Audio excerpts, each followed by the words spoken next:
Arinoth, and I'm playing Roderick Kane. I'm Legacy, and I am playing Loretta. I'm Luca, and I'm playing Frederick Freddy Perler. I'm Tink, and I'm playing Helena McLeod. I'm Vironz. I am playing Sister Rosalie. I'm Solomon, and I'm playing as the librarian for this evening.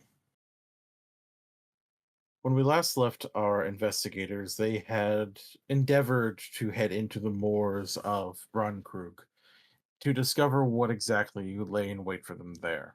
They had made preparations with studies for rituals, acquiring weapons, and in Roderick's case, Frederick's case, he acquired a alchemical bomb. One that he was not sure exactly what it would do, but he was sure that it would certainly be effective.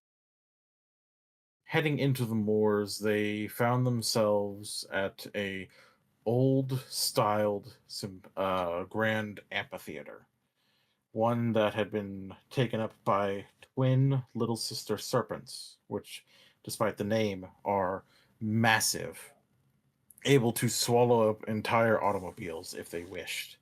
One had been taken out by the efforts of the librarian, leaving the last to defend its nest and the artifacts within.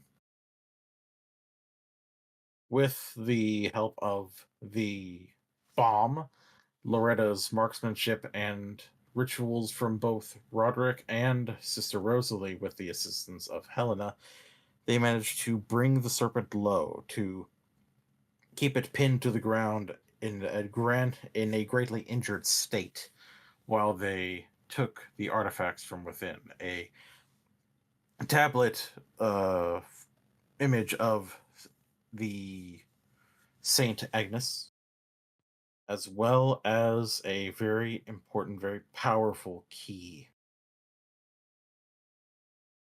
With these items, they managed to head back to town. It was getting late in the evening, so they were planning on getting a bit to eat and retiring, only for Helena to get a letter from home, as well as a newspaper of the day's events, which showed not only that certain things were beginning to get more interesting in Europe, but also that the dream that Helena had possibly come true. This causing Helena McLeod to faint at this very sight of it and be carried back into the hush house.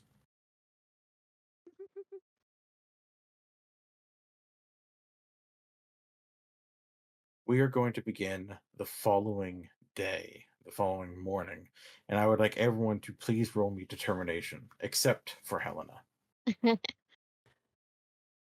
Oh shit, here we go again.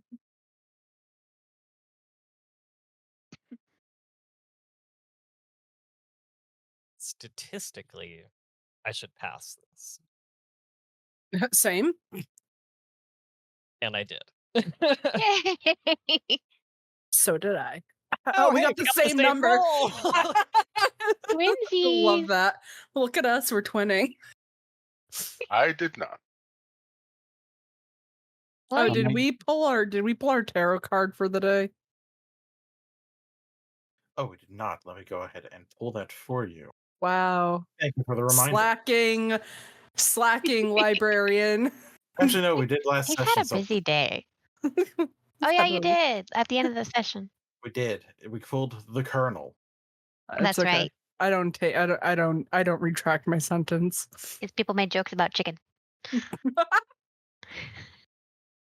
Yeah, what's this recipe for like any seasonings? Get out of my brain. Pain. For the Colonel, the recipe is pain. Without love. Definitely. I've got so many jokes that I'll refrain from. It seems that everyone is doing just fine, recovering very well. Sister Rosalie, I believe that you had a level of fascination this previous session. Yes, I did. That I will remain there. yes, I have light as pure. I also have an too. injury for devoting myself to the Colonel. The injury will have healed and scarred over. The fascination, however, will remain That's because it was meaningfully self-inflicted. Mhm.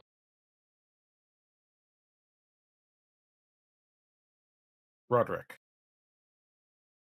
you feel hands across your body. You are able to move and to thrash and try to fight them off, but you feel strength in unnaturally thin limbs, unnaturally thin digits grasping at you, feeling much like what you imagined the serpent felt when you called the Mother of Ants to bring its sister to heal. You can hear insect like chittering all around you as well, lilted with a soft, feminine giggle. And you feel like you're now being watched because you called her here. As you wake up and you have a level of dread called fingers across my skin. Charming. That is not pleasant.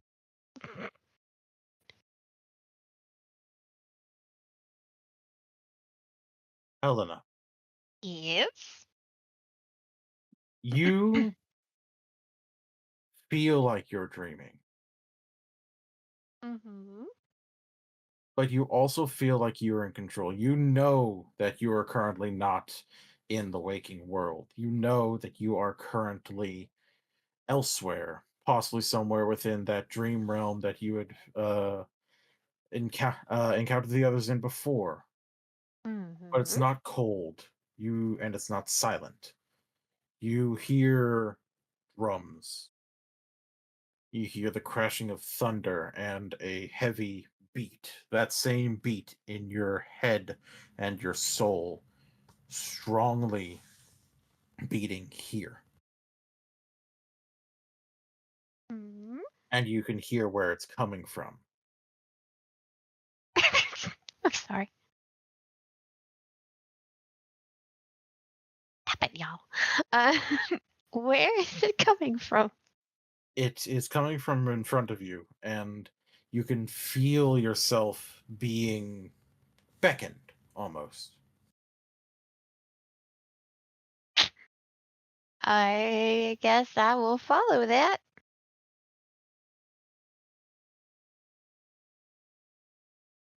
You make your way along, and you can see thunder crashing, lightning streaking across the sky. And suddenly, what was a fairly desolate looking uh, plain now has four pillars that have fleshy tendrils that connect to a large human shaped heart that is currently beating in the center of it, creating that drum beat for you. Oh my. You are not alone here. There are others. There are a few people, men, women. You even recognize another famous dancer, a more French ballet and more stage dancer that had made a bit of a name for himself, but had seemed to back off from the public eye after a rather unexplained trip to Alexandria several years ago. Oh. And you see them all moving with grace and power. You see them confident and joyous here. Do you join them? Um. I guess so. Please give me a roll of stagecraft. No pressure. None whatsoever.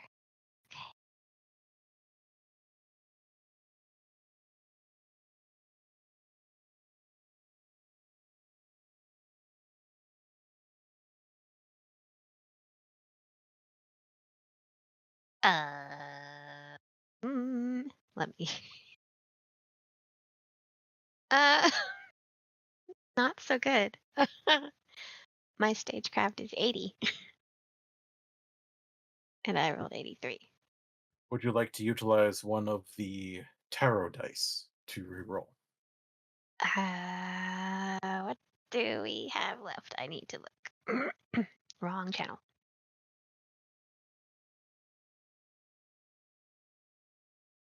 What do we have left?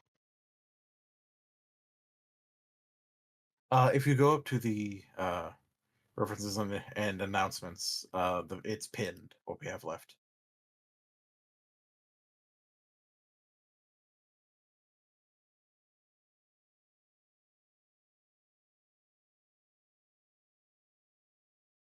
A.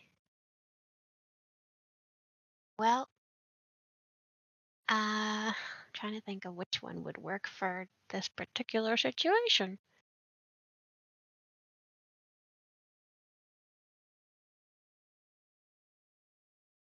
Mm, recommendations? If you would like a suggestion, Mm-hmm. the flower maker's actual imagery is fairly artistic, fairly bright. The art of dancing could be akin to such an image. Oh, If you would like to pull from one of the dice of the one of the d8s of the flower maker and have a 7 out of 8 chance of getting better. yeah, that, yeah. As long as I don't get an 8, we're good. Think I will give that a shot. All right, y'all. Okie dokie.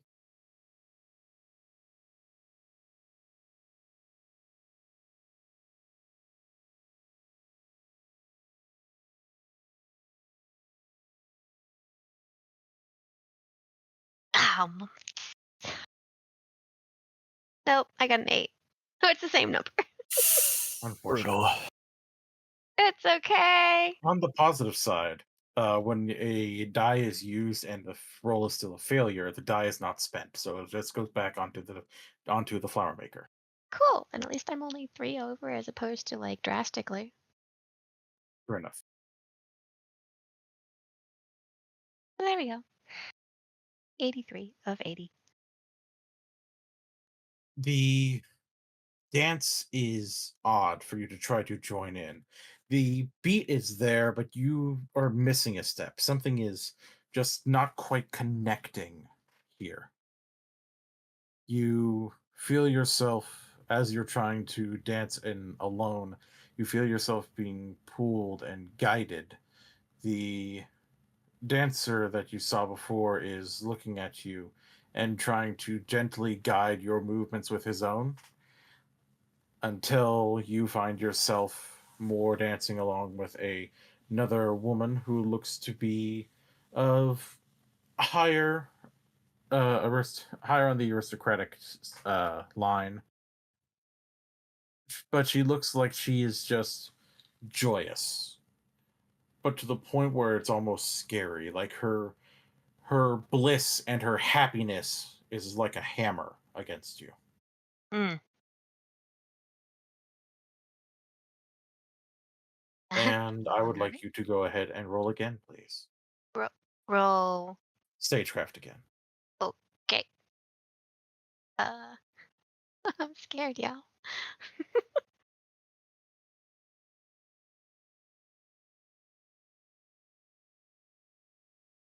Oh, much better. 34. Much better indeed.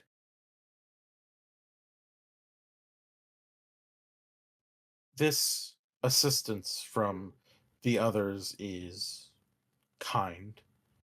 It feels like they truly want you to join in step with them, to feel the power of the dance with them. And the heartbeat seems to seems to beat with your movements as opposed to you dancing with the heartbeat. And the others join in on your dance, the same flow, the same tempo, the same steps. There is Mm, power here. There is a way for you to get what you want here. okay. And you feel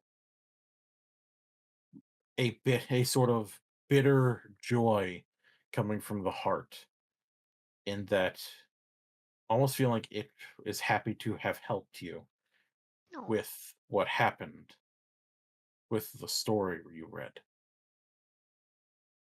Mm, how it took care of that for you, took care of him for you, and then you wake up. oh my.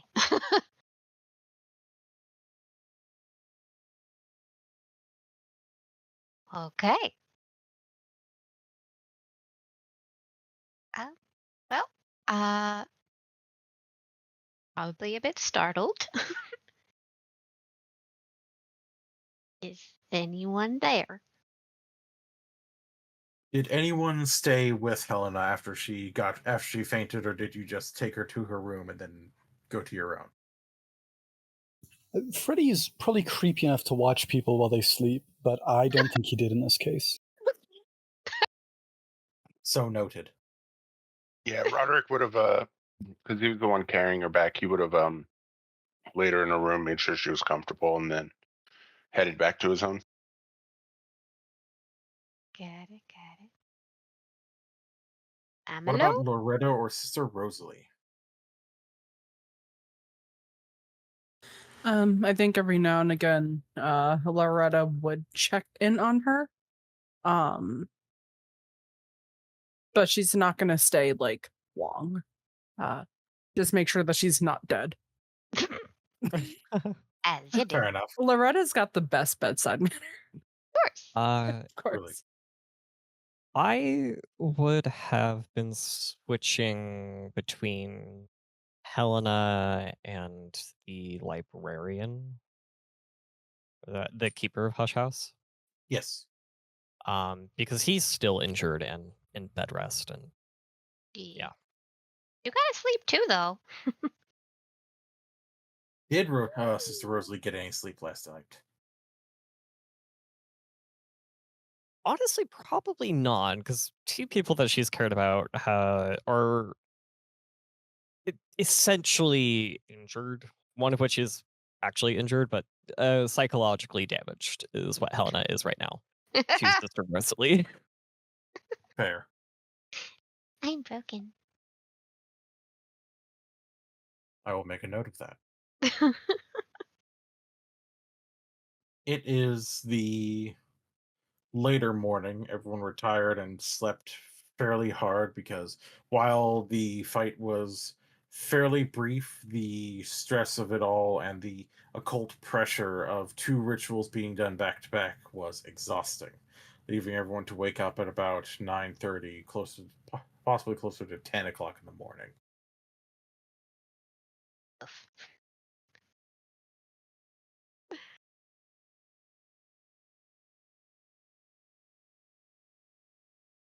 What's everybody else doing?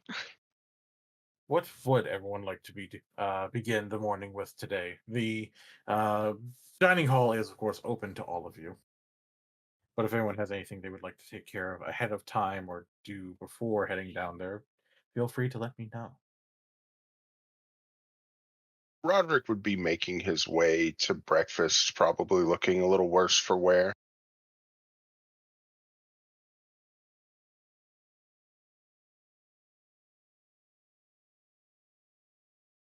Roderick, as being the first one to head down there, would find something odd.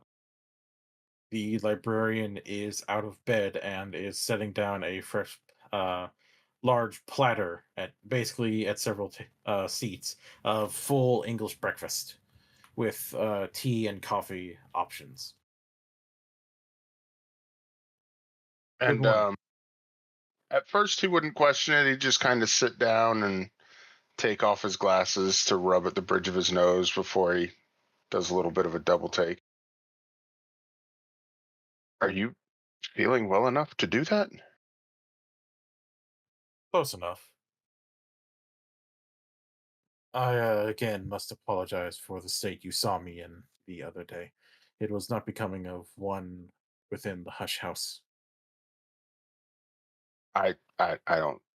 At least to me, you don't need to apologize about that. Hmm. I would like a coffee, please, though. As you wish. And he pours a pot of very dark, very strong coffee. Oh, good. How are you feeling now? Recovering. Not as strong as I was, but definitely better than yesterday. I feel in probably another day's time I will be back to uh, full capacity as the caretaker of the hush house. Oh, here's to good healing, he'll say as he picks up the coffee and takes a drink. And he will do the same for his own cup, which he just completely downs, despite the fact that the coffee looks like it just came off the fire.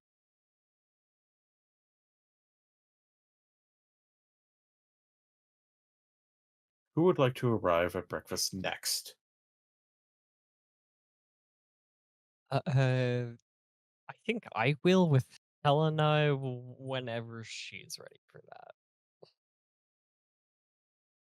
I don't know how ready she's gonna be to face people right now, but she'll go.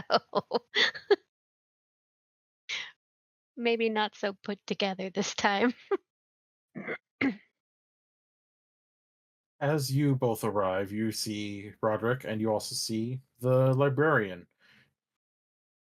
The librarian who is out of bed despite having been told constantly to go back to bed after trying to get up. What did I tell you? You need to go back in bed. And no coffee. It's bad for the healing process. Well, says you. And who's the one who's actually medically trained here?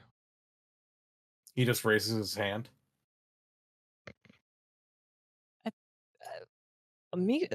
I as well. And, Roderick's going to get very distracted by his breakfast. you really should be resting, sir. I'll keep to light work today. Don't worry, I won't be leaving the hush house anytime soon. And what about you, Sister Rosalie? Have you slept any at all? No, I've been taking care of both of you, which is why he needs to get back to bed and you need to eat. But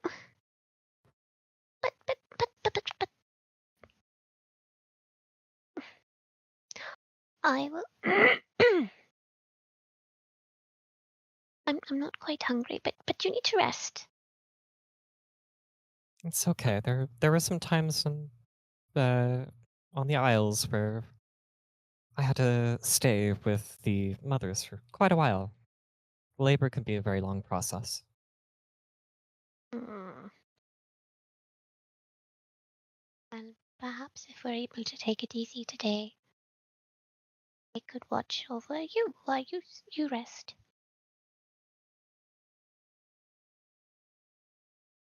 Sorry, that was odd. It's all right. You don't need to worry. It's okay.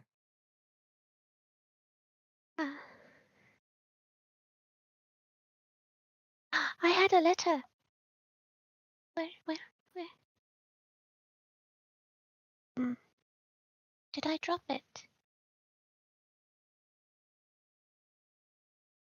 You mean this one? And the librarian pulls from his jacket a letter that looks like it had gotten dropped at one point, but he retrieved it. Oh, yes, thank you. she'll Of go course. accept it. Not quite ready to open it after yesterday, but she'll take it.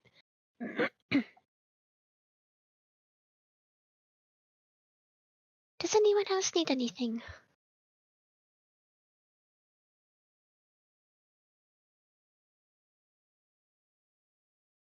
I myself am quite fine, though if I can assist before I head back to bed, and he looks to Sister Rosalie, just let me know. Don't worry, I will. It's part of our deal for me being here. Hmm. Can bring And you some. it's about this time that Loretta and Frederick, if they wished, could join the others at the dining room.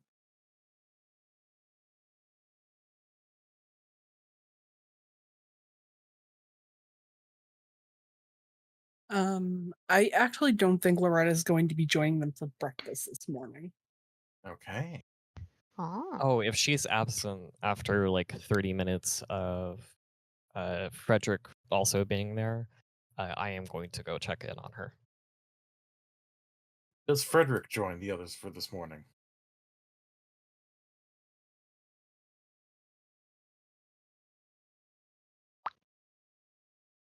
Frederick dead.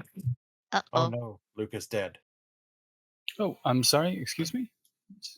I had asked if Frederick was J- going to join the others for breakfast this morning. Yes. Okay. Sorry, I was a little space. Oh wow, I'm great at this. Pardon. Yes, I think that is probably his plausible next step here. Excellent. Is there anything that he wishes to do or possibly think on before heading there? Yesterday, he blew up a snake with a pipe bomb, giant snake monster thing. So he's probably waking up and he sits in his bed and he kind of looks around at the items in his room that he constructed this improvised device with, and thinking, I kind of did not really want to be here to be blowing up snakes and stuff, and that's sort of where I'm at. And he's thinking about how, despite his attempt to sort of escape violence and even getting wrapped in this weird occult mystery, he is sort of exposed to more violence now, and in fact, he is instrumental to it. Despite the fact that he thinks it, is maybe worthwhile, it's also like not his favorite in this moment. Mm. And then he gets up and he puts the thought away and he heads down. Noted. You find everyone save Loretta, who currently in the dining room, enjoying a bit of breakfast. The librarian is there as well, though he doesn't seem to be eating much. He just seems to be drinking coffee. Good morning, Mr. Perler.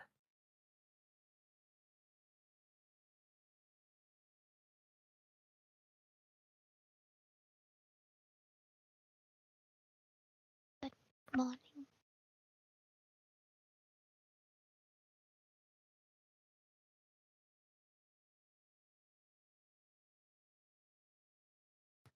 Luca, if you're talking, we can't hear you. Oops, hello? There you are. There you are. Sorry, I really need to be using like a different key for my toggle. If you said anything after good morning, we did not get it. No, I really don't think I did. So just remind me who all is at the breakfast table at this point? Everyone except for Loretta. Everyone seems to be eating or drinking tea or coffee. The only one that doesn't seem to be eating at the moment is the librarian himself. Okay. Though he does have a very full plate in front of him that does keep being pushed towards him But by yeah, his sister Rosalie. and no. I guess the next question then is what all happened to Loretta? It hasn't come down yet. Here, I'll go check in on her in her room. Would you like me to come with you? No, you need to eat and drink water and then go back to bed. Same with Right. you, Mr. Librarian.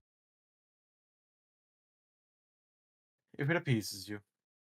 Thank you. It's altogether too early for gentlemen to be walking into ladies' rooms, so I think I'll be staying here. Good man.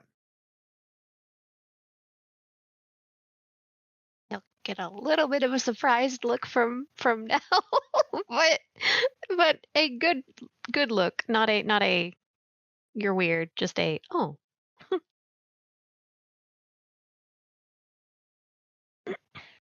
And with that, we will follow Sister Rosalie heading up to Loretta's quarters. Loretta, what are you currently up to this morning? She's in the library. Uh, That would explain why she hasn't come down to join the others.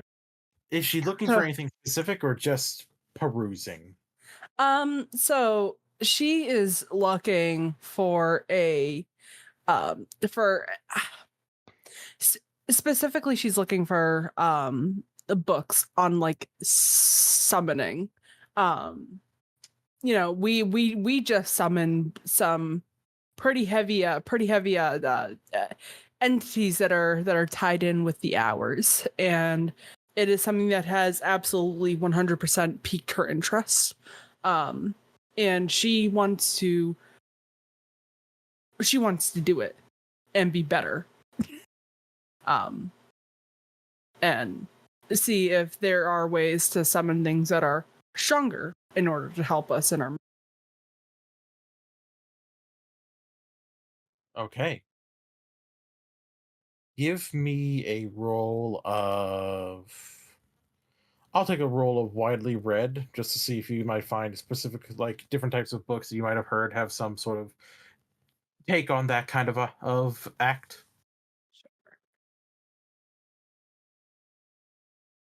3. Just straight up 3, huh? Yep. Well, damn. You are looking about the library, especially the area which has a lot more books that are a little bit more esoteric, a lot more for those who know more of the occult as opposed for those who are trying to begin to learn. Mm-hmm. And you do find a book that seems to be somewhat shoddily put together Mm-hmm.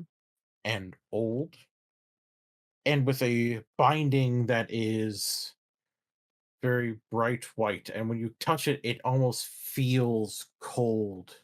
Like it almost like just touching it almost makes you makes your spine shiver.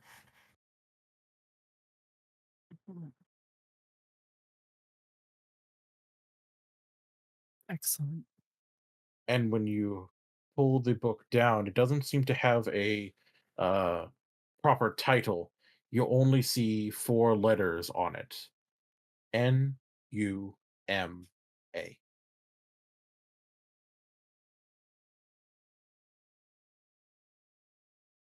Is there any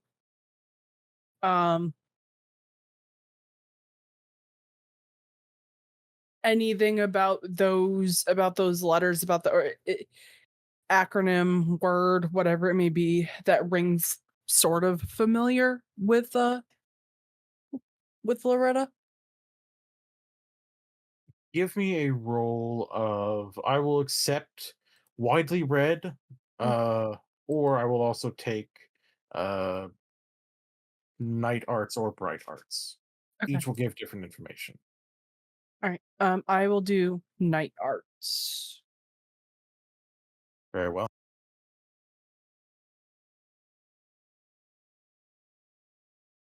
84. That is a pass. Excellent. As you think on it, you think of what this could mean, and you remember a tale you heard about Brunkrook. How, given its location geographically and within the histories, the interconnected different times of the world, you know that it especially feels the effects of a very brief, what is called a season, but it doesn't really have much of a place in the year. It's a Mhm. season called Numa, also called the Labyrinth season. You remember being told that Numa is akin to a season where time is a river and memory is a winged bird, where things that should not grow do, and people who are uninitiated fade away. It is a time when it is easiest to call on different entities, different people that might be within the Mansis. And it's also when it would be easiest to make certain deals. But it only comes around once after several seasons on in Brownikrug. But when you open the book and begin reading, you can immediately tell that this is a book that tells you how to try to petition for Numa to begin sooner than it should.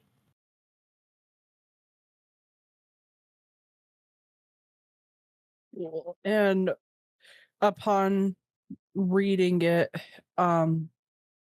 she would start to take notes of things that she would need um, to try to summon this season to start um, any sort of physical objects she would need, mental states she would need to find herself in, sacrifices that might need to be made, um, and begins to note. And I assume that at some point or another, when Sister Rosalie eventually finds her, she's going to find um, Loretta basically like unresponsive, just nose deep into the book, taking notes. Like she's almost completely like a zombie. Um, With a bit of distance. But like she's gonna like stretch out and lean a little bit and then tap Loretta on the shoulder. absolutely no answer. It's almost like there's something in her that's feeding into this like it's like when somebody who's addicted to something finally gets their fix after being without for so long. Nothing is going to stop her. Um, You said you were doing this for summoning, correct? um, you don't know that. Oh, that's true. Yeah, Sister Rosalie wouldn't know that. Shit. Loretta, dear. And as she continues not responding, I am then going to try to take the book from her. So And that's a Loretta smart decision. And Loretta, the moment that she sees the book beginning to move, is going to reach and grab the wrist of, not even like looking up from the book, just reach and grab hold of the wrist of Sister Rosalie.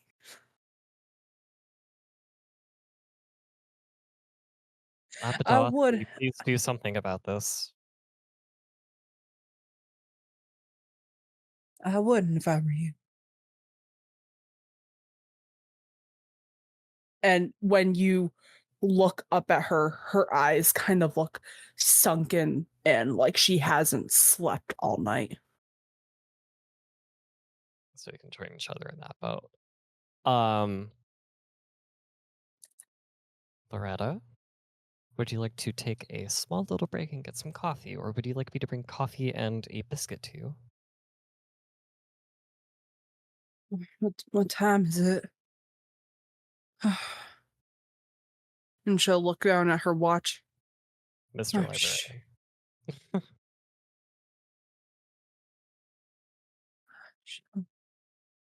Shoot, I've been up for hours now.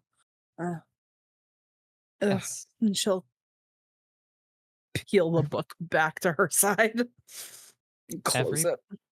Everybody else is at breakfast. Do you want to join us? Oh. I'm all set right now. I'm not all that hungry. Yesterday's adventure. Nobody said you had to eat. And she closes her notebook and slides it back into like her little side bag. It might be worth it. Maybe. Mm, mm. And she'll take the book and put it in her and like shove it in her bag as well. It might be good to get out of the library for maybe a minute just to get some coffee. And to check in on Helena yeah. and Frederick and Roderick.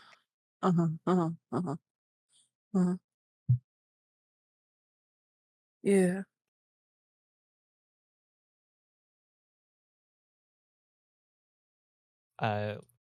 Sister Rosalie is gonna stick out her arm. She's probably a bit shorter than Loretta, but she's still gonna stick out her arm. And she'll rise from her chair. And does that little like when you're so exhausted you can barely like stand up straight. So she like teeters back and forth a little bit. And that's when Rosalie goes to just fully support you. It's okay. Sorry. It's okay. Let's get something small to eat, and then you can have all the coffee you want. Oh, I don't eat much.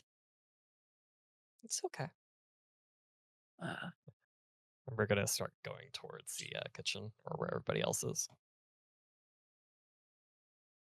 And like there is a brief moment that as they begin to kind of like head towards the door, Loretta just her eyes just scan the walls again until her head like eventually turns back to look at the seat that she was sitting in. Cold blank stare. And immediately like snaps out of it and looks back to Sister Rosalie.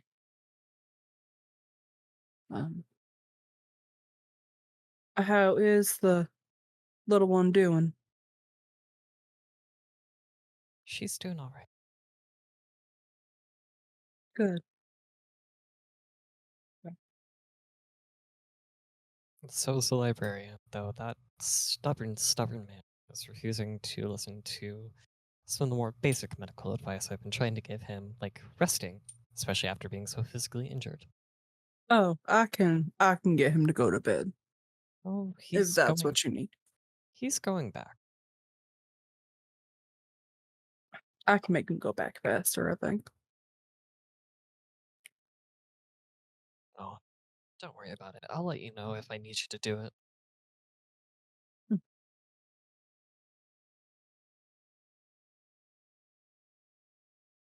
And all right. Yeah.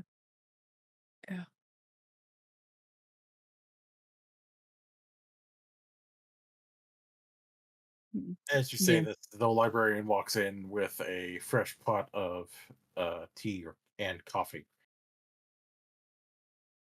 I'm just dropping this off, and then I will be heading back to bed, Sister Rosalie. No need to worry about me. Thank you. Loretta, give me a roll of intelligence. Yep.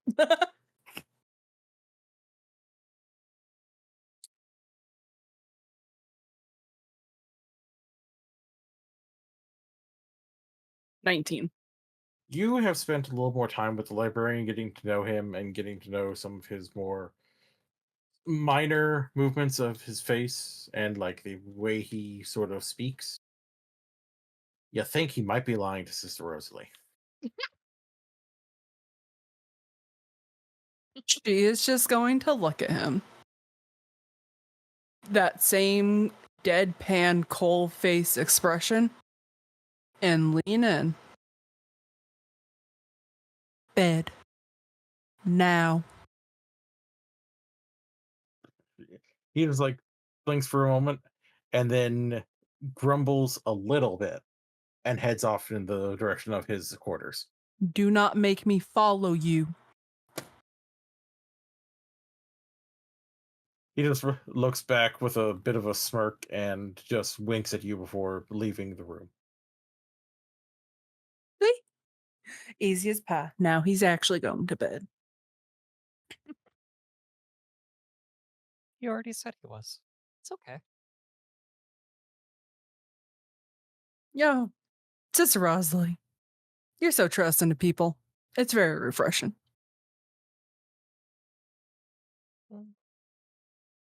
Well, you have to believe the people that you work with. Yeah, You well, never know when something bad is going to happen. fair, but you and I Faith both is know. important. He was hesitating a little bit. I just thought I'd give him a little bit of a push. Well, Sometimes you need it. I'm sure I could have had one of his other friends do it too.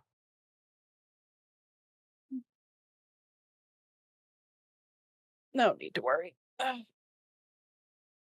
right, take a seat now, and I'll go get you a cup of coffee. Okay? And black. All right.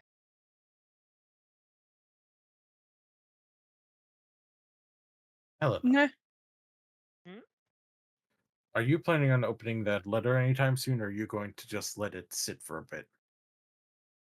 I think after a couple minutes, just kind of sitting there, also not really eating.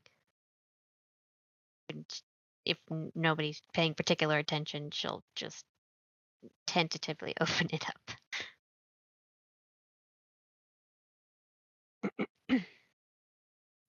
You open up the letter. And you do get a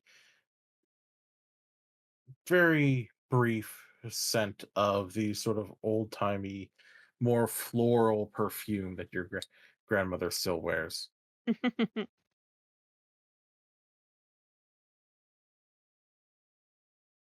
And you get her handwriting. Mm-hmm. Helena, I do pray that you will be home soon. I had prayed that you were saved by the horrors of the water. It is good to hear that you have made landfall at a place where you are taken care of, and that there are those who look out for you. The captain, Welland, I would love to send him a stipend as thanks for taking such good care of you. And you do actually see that in the envelope there are a few American dollars.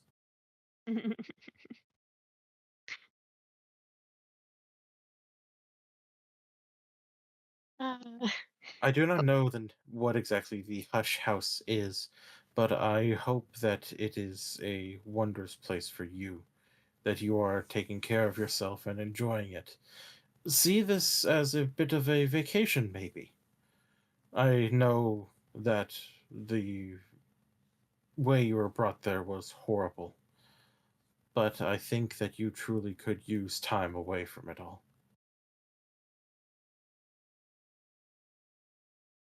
I've also sent you a few extra dollars in hopes that there's a decent exchange rate there.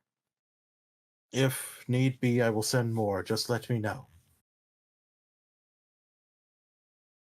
I do hope that the librarian, as you put it, is taking excellent care of you and paying you well, as if you are to be working in his garden. As for Daniel, it seems that you do not need to worry about him. It seems he has gotten into some trouble with the law and has been suffering the consequences. I will do what I can to keep you updated if the news does not do as much over there. But I will let Aliana know that you are right, that she needs not worry because you are in good hands. And Hades has been given plenty of extra treats in your stead. I do hope that whatever has been happening, your life will be for the better for it. Love, your Gran. Oh. Her emotions have been running the gamut. Probably a bit pale. Probably a little teary-eyed. But not really saying anything. I'm just gonna put the letter back in its envelope and just kind of hold on to it. Is the scent of the letter enough that anybody else is suddenly aware that there's some old people perfume in the room, or is it very subtle? It was brief but intense because the spritzer goes quite heavy. So I would say that most of the people that are sitting at least nearby to Helena could get that scent. At least briefly. At least briefly.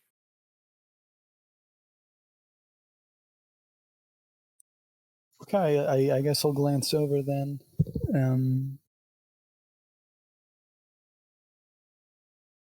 Is there any look on Helena's face? Anything to see over there? Well, she's probably got the letter pressed to her chest. She's got her other fingers probably just pressed against her mouth. she's kind of looking off a ways. She maybe crying just a little bit. Okay. But she's not saying anything. I think once again this is going to be a strong Frederick minding his own business moment. I figured. Letters that make people cry is nothing to question or to ask about. It's kind of hard to tell if it's a good cry or a bad cry because it's kind of a bit of both. Not like sob, just like, well, my eyes are leaking. Whoops. So, just a quick inventory of goals here for everybody else at the table. The librarian is recovering, and while he's still healing, he's kind of on his own 2 feet, and he's a lot less incapacitated than he was. Is that right? Seems to be. Okay. The horrible snake thing is dead. I don't think we have actually found any kind of moors or beach related item that was going to help us put a stop to the fungus yet, though. Is that right?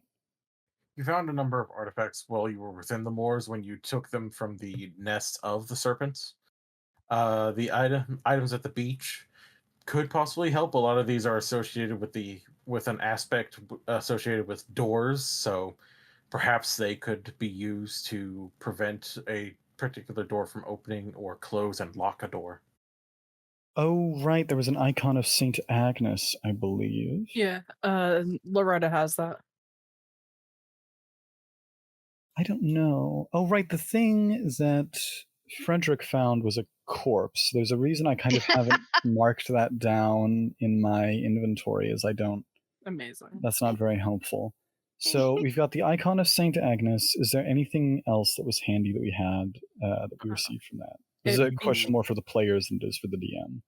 We You had did get a Frangiclive, I believe. yeah. Oh, the Frangaklava, yeah. Okay. Bless you. And I do I- believe that this Rosalie has a set of glasses that peer into the world that the other librarian came from. I also Mhm. have a magic mirror. I don't exactly know what it does. I think it allows you to.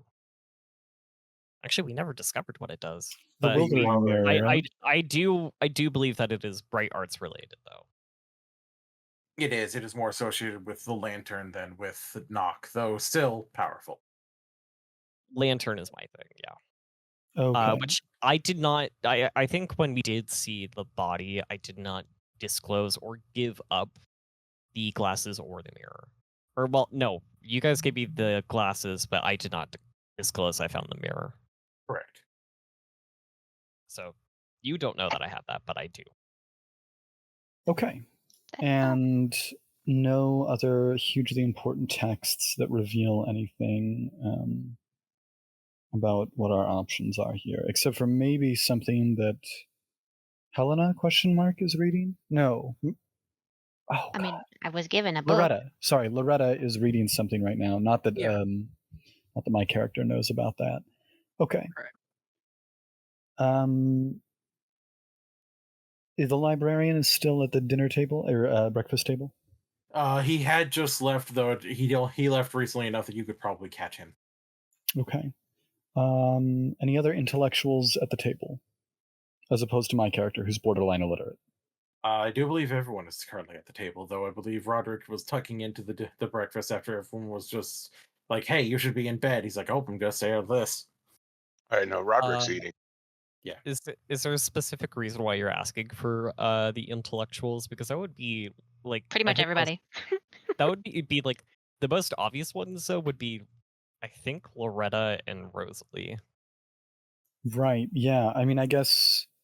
Helena is too, because she helped yeah, her run and her Helena, grandma's yeah. bookshop.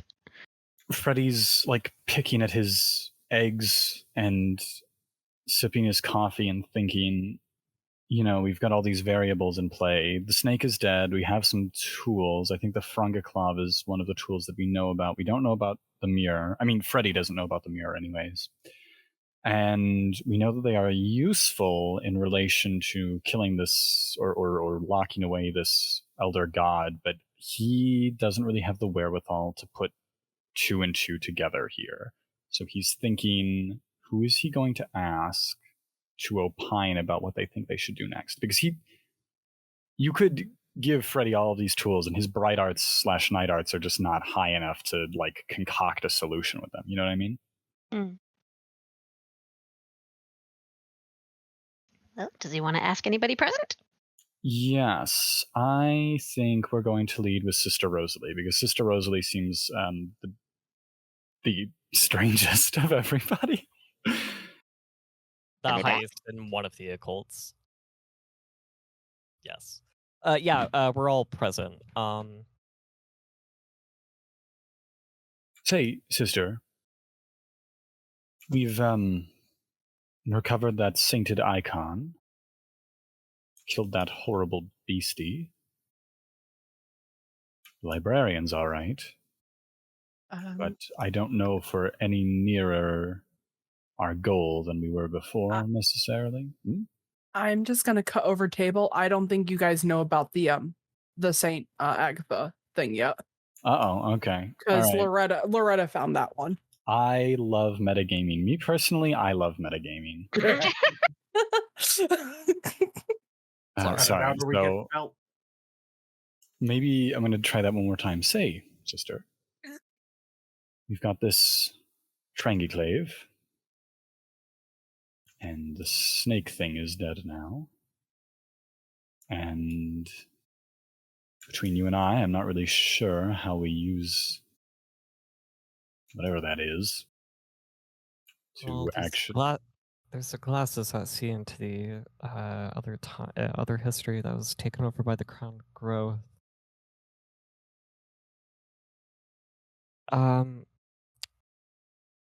Is there a candle in here?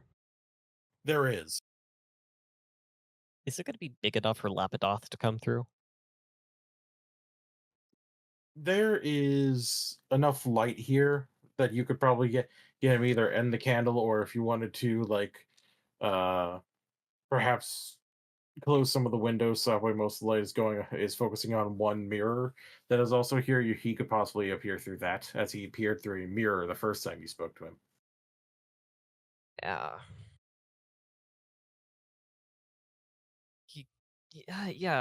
We talked in the mirror, and then we also talked while he was some sort of like fire. He took over the light of the candle that you were praying at. Yeah. Yeah, I'm gonna focus it. Close the curtain. I'm like, she's not even gonna like explain what she's doing. She's gonna close the curtains in like a specific fashion so that it is focused on the mirror. And she's gonna call out Lapidoth's name. Everett Lapidoth. Everett Lapidoth, indeed. Everett Lapidoth, can you come here, please?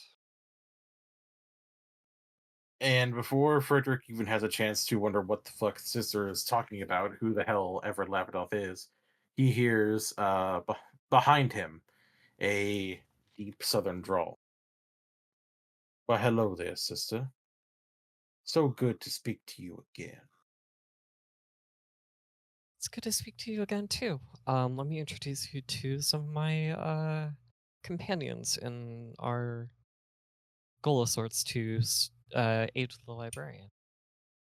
This is Frederick. She'll gesture to Frederick. Roderick, Helena, and Loretta. And everyone who wants to look where the voice is do see a fairly tall, well-groomed man in a pinstripe black and yellow suit just standing in the mirror, even though there is no person to give such a reflection there in the room. Huh. Hello. Good morning. And I'm also going to then pull out my mirror, hand mirror. I I'm see that gonna you got lucky and found a good little trinket there.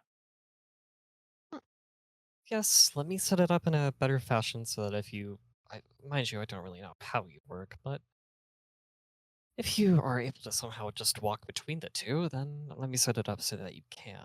And I'm gonna just set it up so that if you wanted to like appear to be on the table in the hand mirror, that the like candle, or like lamp is like reflected brightly in it.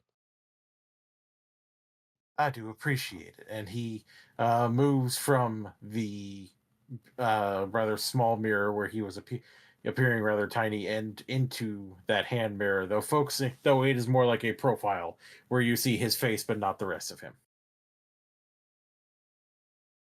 Oh, It's a special mirror. Like, Very special. I do not believe that you called me here for coffee and tea, much as I do sometimes wish that I could still enjoy such beverages.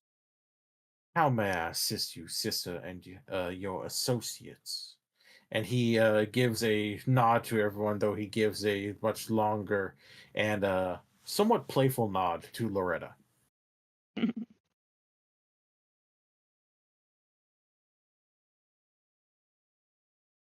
do you know what the librarian's current goal is? Well, last I checked, it was to prevent the crowned growth from making a hold in this particular history. Well, it's made a bit of a hole already. We're trying to stop it and push it back. And then she's gonna take out the glasses, explaining that essentially this is the hole. I see. Alder Marion's quite upset about it, Well, as you well know. she tends to be quite upset about a lot of things. But I personally like this history, despite my issues with it. It is still a net positive. So I assume that you are trying to find a more direct way to make this happen. With all of our current abilities and items and such, yes. Whatever gleaming information that you have of that, then Hmm.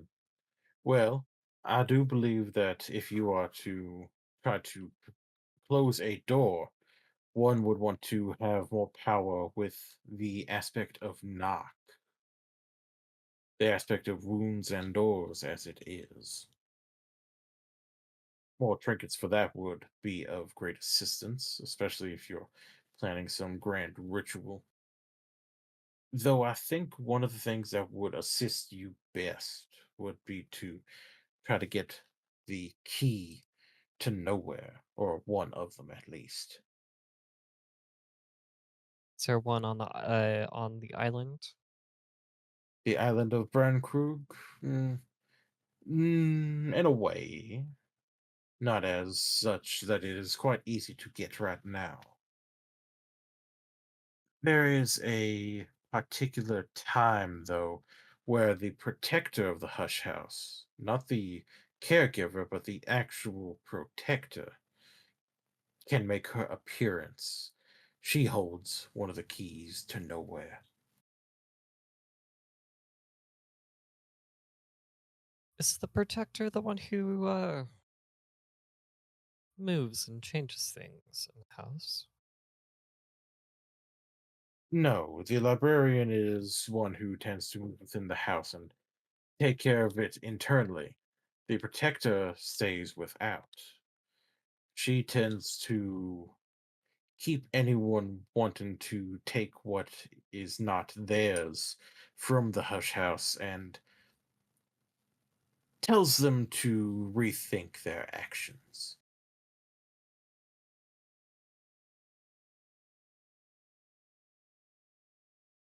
She Uh, protects the place, she protects the Hush House. She would protect the librarian if he stayed within. Yet of course he didn't.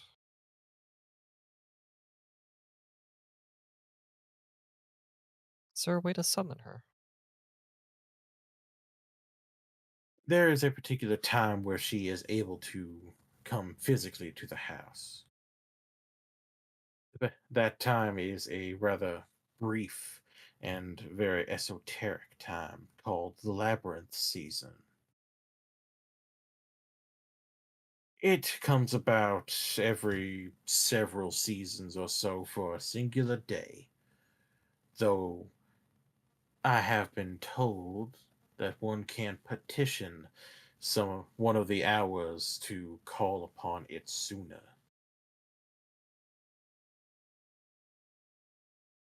And if you don't mind my butting in, how is it you recommend we petition an hour? There's I a know ver- how. just what I thought. I could see that light shining from behind your eyes, darling. Well, I have been doing some research. There is a way to manipulate the hours and such where we can get what we want. I've been taking notes on it. It's going to take a little bit of time for me to completely master, but if I'm able to get my bearings in place and be left to my devices and allowed to study, we can get her here.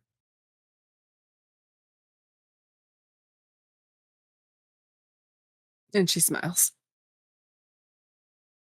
Right. Of course. Same way you contact anyone, I guess.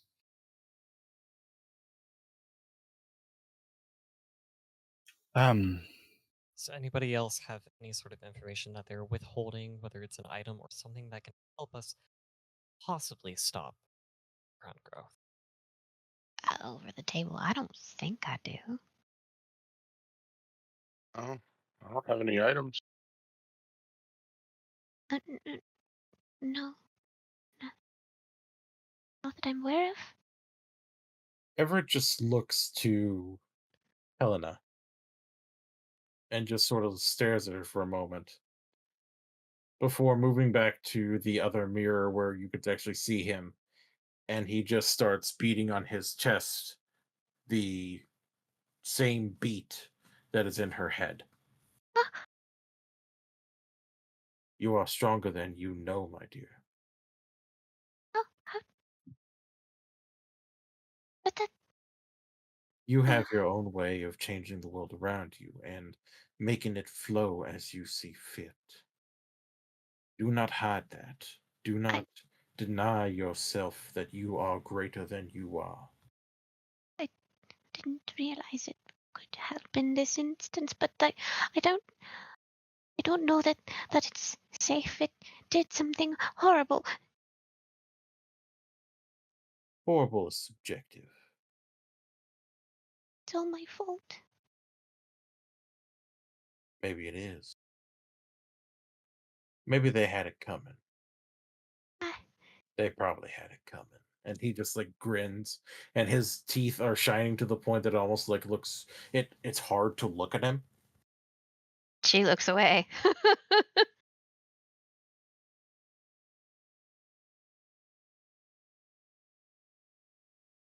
That wasn't my choice to make.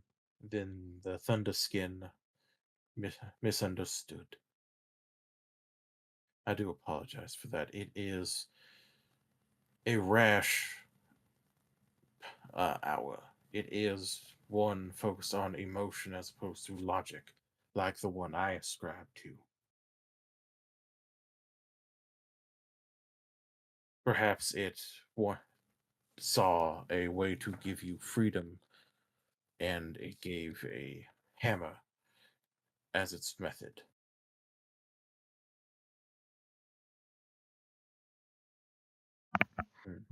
She'll just fiddle with her ring.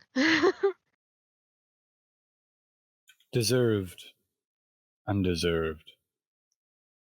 There's nothing you can do about it now. You made the choice you made. I didn't. To entreat the Thunderskin or not. That's always been, I assume, the cost of doing business in little cabals like this. Shadowy forces and unearthly powers. I think you, as well as I, as well as anybody at this table, knows that it's not all easy. It never is. Not for you, for anyone else, not for men like me, or for occultists. All I did was dance. I didn't. There's no making a different decision now. You must move forward. It's true of all of us. And it will have been in vain if you don't. And if you let it sit and fester, it begins to consume you. The best that you can do is take it as a blessing that you are in good health, and whatever happened, happened. And move on. Because if you don't, your guilt will be your biggest enemy.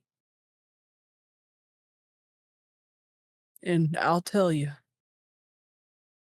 there are some forces that'll look at your guilt and eat you from the inside.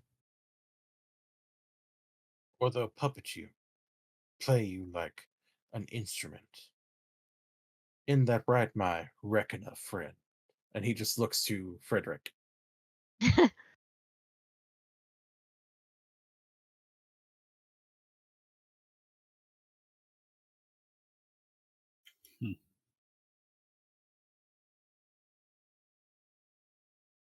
Frederick doesn't really have anything to say, I don't think.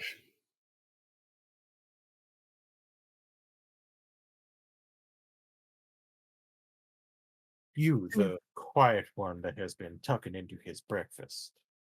Roderick, was it? And Roderick will nod.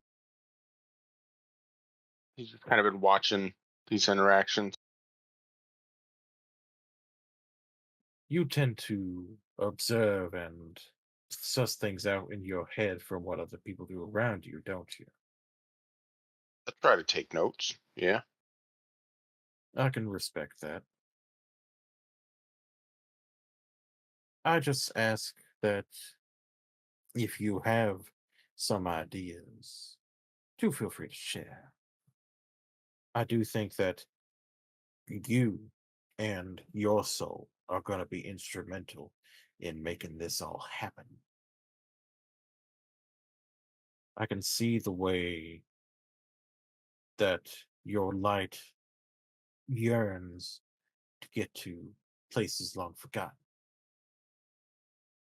to shine on secrets and illuminate what has been left behind, to open doors that perhaps should not be open. I do think that you'll be quite helpful here. Well, everything does keep coming back to doors. Such as it is. Doors are integral in almost everything we do. Light shines, the forge is the forge smelts and creates and destroys. But doors have infinite possibilities to us. And if you all play your cards right, there are infinite possibilities for you all as well.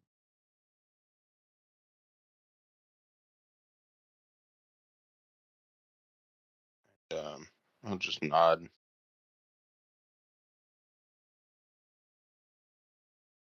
Now, is there anything I can do to assist all of you? Anything I could clear up, or anything I could do to help? Yeah, I have just one question. Yes. Who are you? Everett Lapidoth, Esquire. And I believe that you are Loretta Payne. Rain. Rain. Derp. I believe that you are Uh-huh. Loretta, I believe that you are Loretta Rain.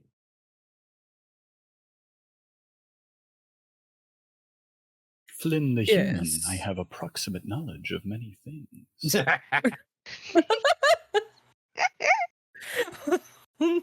Loretta Payne makes me sound like like I'm in fucking Doug the Bounty Hunter. That's fair. Jesus Christ. I'm happy. Huh. Hmm. Good to know that this is for this particular history, you're successful. I Hmm. believe that you would have more beyond just wanting to know my name, my dear. I've got a lot I want to know. But I always have to assume that knowledge comes at a price. Ain't that right? True enough.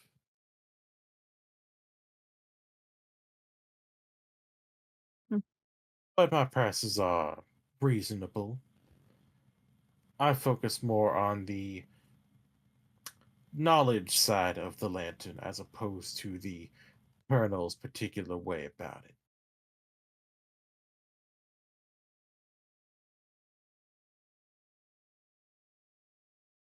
Well, then color me interested. Different day. Fair enough. you know how to contact me then. If that is all, then I believe I shall be taking my leave.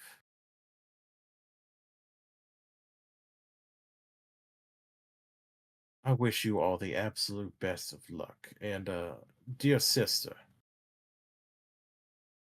again, wonderful speaking with you. Do let me know if I can do anything to assist your church.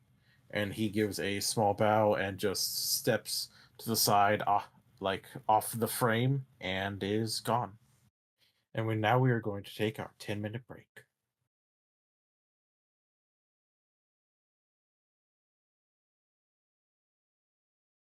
Welcome back.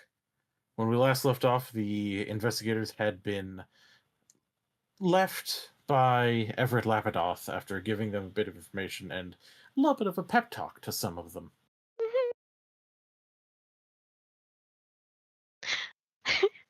It is still fairly early in the morning, or well, early enough, and the day is to the investigators for what they would like to do.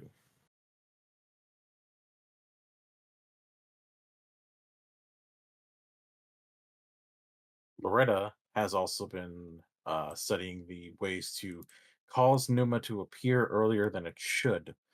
So, Yeah. I'm gonna assist Loretta as best as I can. Loretta was also name dropped. Do any of us, like, is that a name that anybody's recognize? Legacy is Loretta's familial name, something that people within occult or other circles recognize. People who are heavy into the occult scene would know who she is.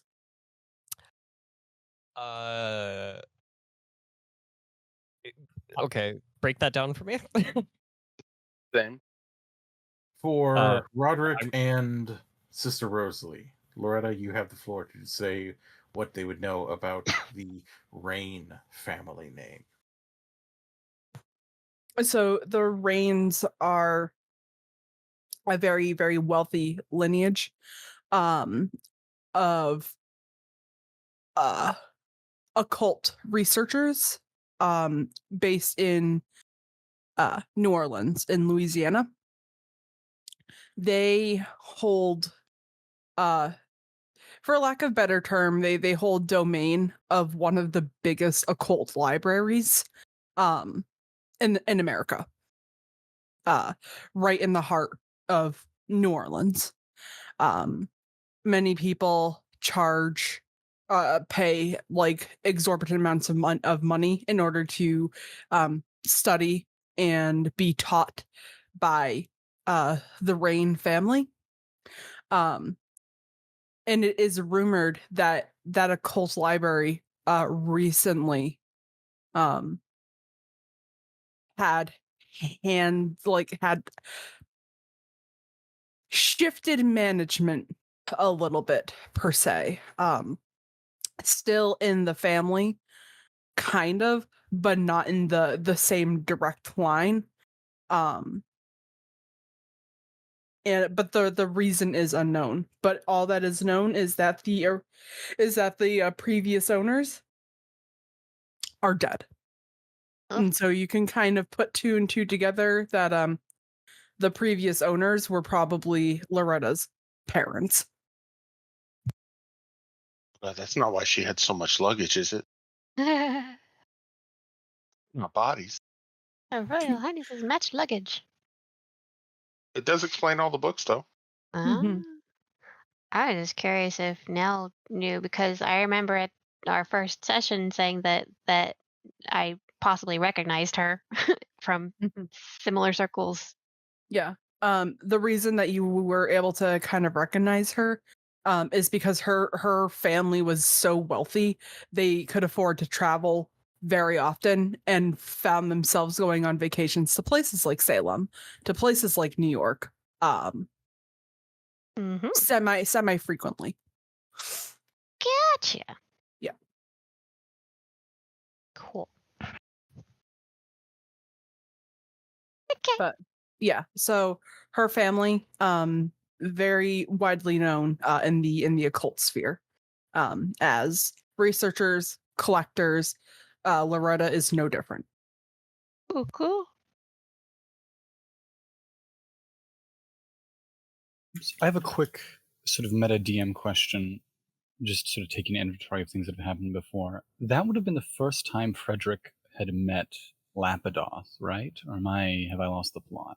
No, that was the first time you had ever met Lapidoth. That was the first time most of you had actually ever gotten a chance to meet Everett Lapidoth. And I was in my dressing gown. Okay, interesting. You harlot. She's definitely been called that before. My favorite term for the period is flapper.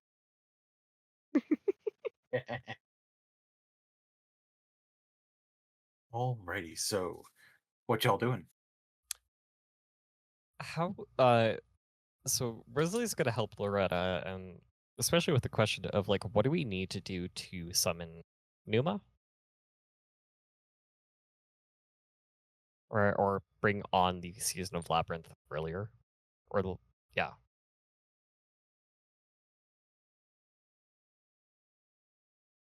The first step that Loretta was able to get to with her studying of this book is that there is a particular kind of ink that is necessary when calling for the Labyrinth season, and that is a special ink called porphyrin. It is a ink that is a glowing crimson mauve and venerated in secret by a confraternity of corresponding individuals of various occult practices.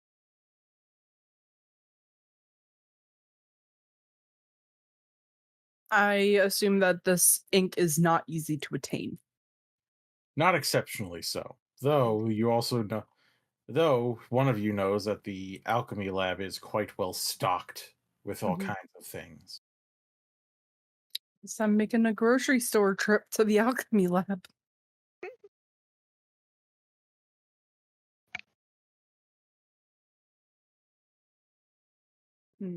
I'll assist.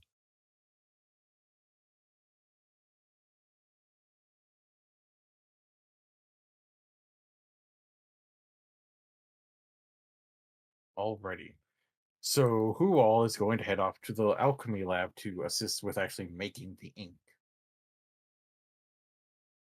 Rosalie. I think Frederick is going to tag along. Can I? This is a little later on from the scene to do it. Can I roll for fascination somehow after having seen Everett? I do think that after seeing him and just taking in this really overtly esoteric thing, those who are not more well versed in this will have to go ahead and roll fascination or roll for determination. So I'll also ask for a roll from Helena. Okie dokie. I have fascination right now. Then unfortunately, your determination is currently at a -10. Oh no. That's not going to be good. Oh, perfect. I was jonesing for some fascination. Okay, hold on a minute. That sounds silly, but I was kind of was hoping. I have a cool 40 determination out of a 73 roll. I'm going to take it. Can I make a special request about my fascination? Absolutely, go right ahead. I think Frederick has been dealing with all of these people, and he has grown a little exhausted of a lot of them. Oh. Not like they're terrible, but he's thinking none of them have been in the motherfucking trenches like I have. And then he meets Everett. He's like, oh, this guy's he just like me for real. Because Everett is also a bit of a psycho. And Okay. I ask to have a fascination that functions a little bit like a temptation. I would say absolutely. Is this in what direction is this temptation aimed? Definitely in a lanterny way. And I guess it's it's a very cursory curiosity of saying, how do I become like Everett? Now, for those of you who know anything about Cultist Simulator, you'll know that becoming like Everett is a long, complicated process, and Frederick would not know that at this point, but he's curious now. And curiosity, as everyone knows, is always a big goddamn problem. Absolutely. And it is the beginning of things, so we shall see how that winds on. Can I write that down as fascination draw to ascendancy? Absolutely. And Helena. Well, my determination is a 25. You said it's at a -10, and I rolled a 47. So, uh-oh. Yep. So, there is one good thing to come out of this. Your level of fascination currently, given the fact that it was brought on by assisting with something to bring in an aspect of the kernel, does not increase.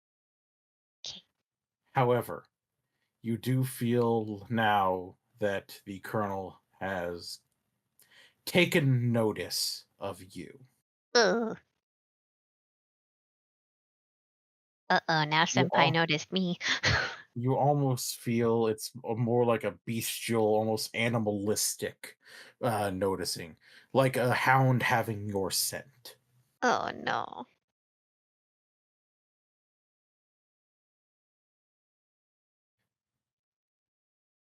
And we shall move on to the alchemy lab for whoever shall be joining Loretta. And if anyone is not joining, please let me know what you are going to be up to.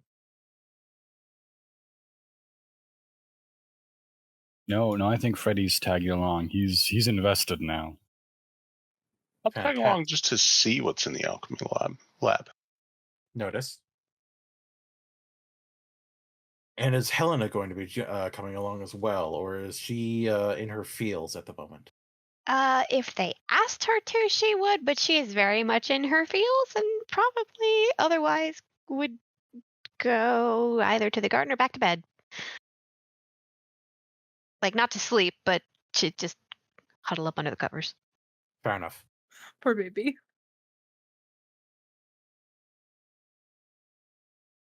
So, the alchemy lab itself is well stocked and very clean. It's akin to one part chemist's lab and one part dispensary, and given its location not too far from the garden, you get the idea that a lot of the things that are used here, some of it was probably grown here within the hush house. Though there are also several kinds of things that you don't recognize. There are, of course, the usual acids and bases that can be found in a lot of chemistry labs.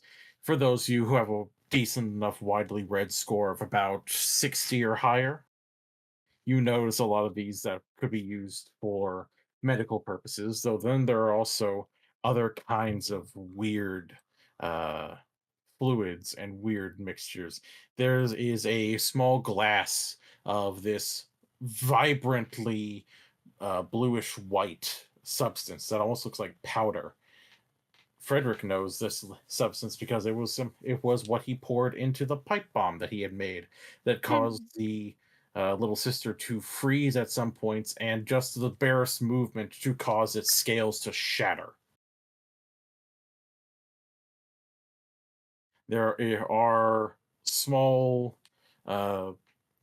ampules and small vials of various fluids. One that looks to be, it almost looks like a small ampule of what looks like milk, but even just getting closer to it, it exudes an air of being bitingly cold. There is all manner of things here. The ink itself requires powers associated with aspects of knock,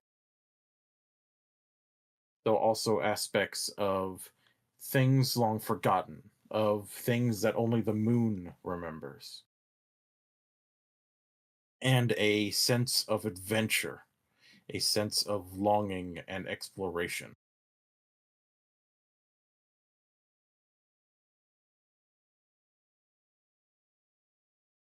Would knock being my favorite or my major aspect have any effect here in looking for the sink? Yes, please give me a roll of. Let's go ahead with a roll of intelligence and then a roll of determination. If you're just going off of like what is the power, what is connected to you on a personal level. Okie dokie. Anyone else can also go ahead and give me rolls of widely read, uh, night arts, or perhaps even horticulture or medicine to figure out how they might get something together. I'm doing night arts. Noted. I passed on both rolls. Okay. And I passed on my night arts. Excellent. Can I roll horticulture and medicine? I will allow it. Okay, I'm gonna roll twice. Then. I Then think. can I also roll widely read? Yes. It's horticulture or medicine, is that right? Yes. Okay. And nothing else? I would also have accepted night arts. Okay, night arts works. I've got a 35 in night arts. I Excellent. succeeded on my widely read. Okay. I got a I 1 failed. on my horticulture and a 27 on my medicine. Okay. So I succeeded both. I don't know if the 1 gets me anything extra special, but I feel proud of myself. You should. Well, you with rolling a 1, you get the unique effect of God is winking. So, Sister Rosalie, you are immediately setting to grabbing things that are safe to utilize that would not interact like very violently with others. Just putting together everything you know of chemical compounds from medicines, having to make some of your own things and make some of the things that you've had to use in your own work as a midwife and work as a medical somewhat professional. Yeah, somewhat professional. Somewhat. Somewhat. Loretta, Mm-hmm. you are very quickly, very easily going through the objects here. Some of them are very deep rooted in the powers of the hours and the manses. There are specimens of various insects that infect books, but that have likely been pulled out and have repurposed for alchemical works here. There are old types of flowers and other plants that don't grow in these lands that have likely been shipped in from beyond, and you are able to very quickly start pulling things together, and you think that you've definitely got what you need to make the porphyrin. Okay. And then there is the assistance of Roderick. Roderick, you sort of empty your mind, focus, think about what reaches out to you, what calls out to you, much as the way that Mr. Lapidoth had mentioned. You have purpose, you have power here. Thinking on the power that is deep within you, the connection to wanting to open what has been left locked and to find what has been forgotten. You start moving and taking the various things that have been pulled out. What seems to be most important to you, just at a glance, going off of instinct almost. And you begin working. I would like everyone within the alchemy lab to give me a roll of night arts, Including me? including you, especially you, actually. And your night arts is actually increased by 10 because of your level of dread. Ooh.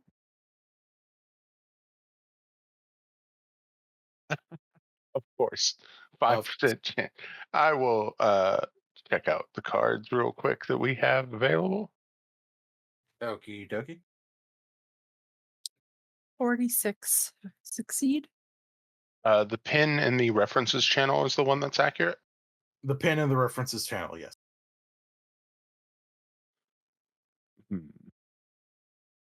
Fail. Would Flower Maker apply to this? And Given that some of the things that you're utilizing are in fact petals, roots, and stems, then yes. yeah, because when I think alchemy, I think like the natural ingredients being plant based.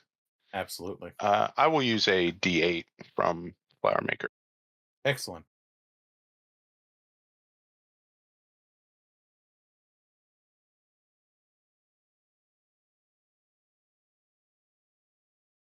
All right, that is much better. That's a 77. So that's actually a crit, or That is an I astonishing forget what they're success. called. There we go. Astonishing success. And could I please get a roll of night arts from Mr. Frederick Perler? So I hold on just a second, and you don't mean the first one that I made to contribute. This is another reactive.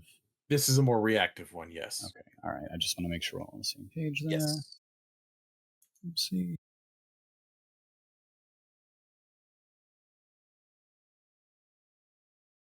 Uh, 31 of 35, so I think I'm accomplishing something somehow. You are. As Roderick begins to work, begins to move with this certain drive that almost seems natural, despite the fact he has never mentioned work within an alchemy lab or even a chemistry lab. You just watch him move and you see these light movements at like almost at the edge of his being. You see him reaching for an ampule only for it to be seemingly nudged by a long spindly finger, pushed towards his hand where he would take it, not seeming to notice the things around him. Roderick, you yourself feel this presence, but it is comforting. It's as close to friendly as you think the presence of an hour could be. It does make you think of a presence akin to a mother, even if it is the mother of ants. Okay. You can feel not just her presence, but her joy at you working so well, at you working diligently for this. Sister Rosalie, this presence feels off. You know of the hours, you know that they tend to be working sometimes with, sometimes against each other, but this presence, it feels wrong. It feels darker than what you're used to, than what you think should be here. It just doesn't sit right with you. To the point where even as you feel the cognition of the mother of ants turn to take in your presence, it sends a shiver across your spine. And I would like you to please go ahead and mark down a level of dread that does not counteract the level of fascination that you have, as she is watching me. Okay. And for Frederick, you can see this presence. You can feel it. You sense it being there. And it is making you think. There is the ascension that Everett has achieved, yes. But is it the only one?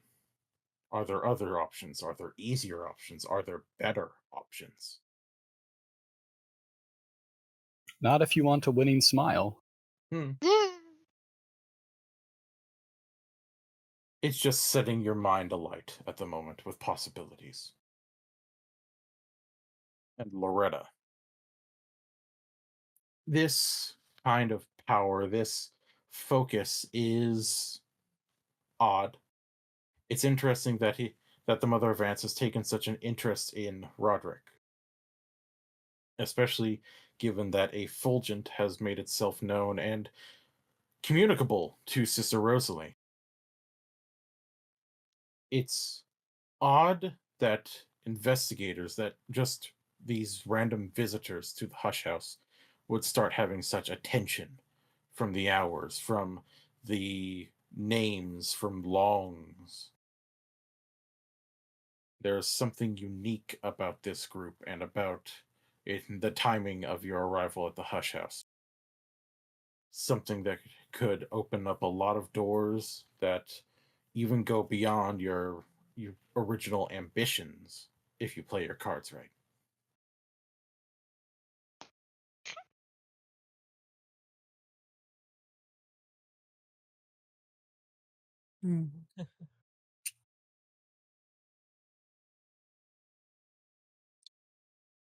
Um,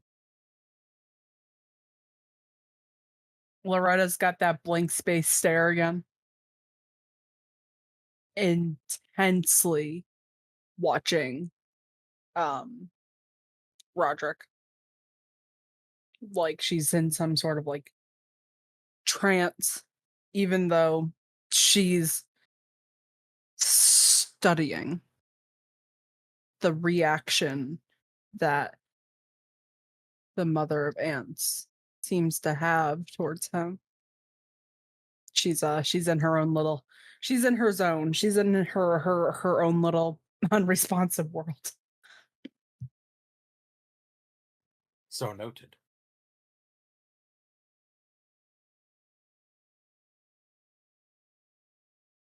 Eventually, it comes to the final steps of just making sure that the mixture of unique elements is brought to the correct temperature. And as the burner is turned on, you can feel everyone feel the power in this room. Even Helena, who is in the other room focusing on her own feelings and her own recovery, can feel power, can feel pressure from where the others went. Oh my. And soon enough, you find a small, basically a small inkwell's worth of this crimson mauve ink, thick, and even just holding the inkwell in your hand, it feels like it has a pulse across your palm.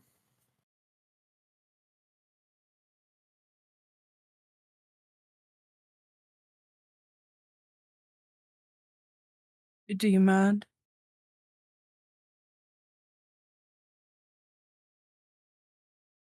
And without waiting for a response, Loretta's gonna try to reach out and take the vial.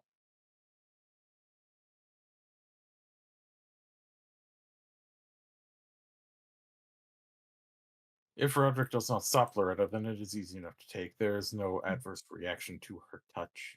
Mm-hmm. I feel like her taking it would probably snap him out of the focus he was in, but he wouldn't stop her from taking it. Absolutely. Okay. Step one's complete. What's step 2 now?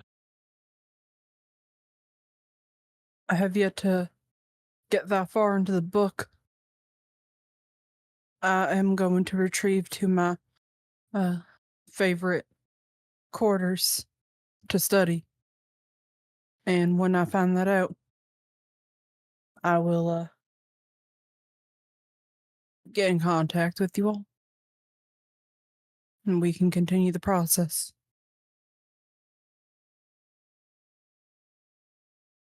Sounds good. All right. Well, Just out of curiosity, which quarters are Loretta's favorite for studying? Are they hers? Are they perhaps someone else's? Yeah, it's under Helena's bed. No. Just dies under the bed. No, she's gonna go Wonder party. party of dread, party of two. She's gonna go sneak off and to the librarian's room. Oh.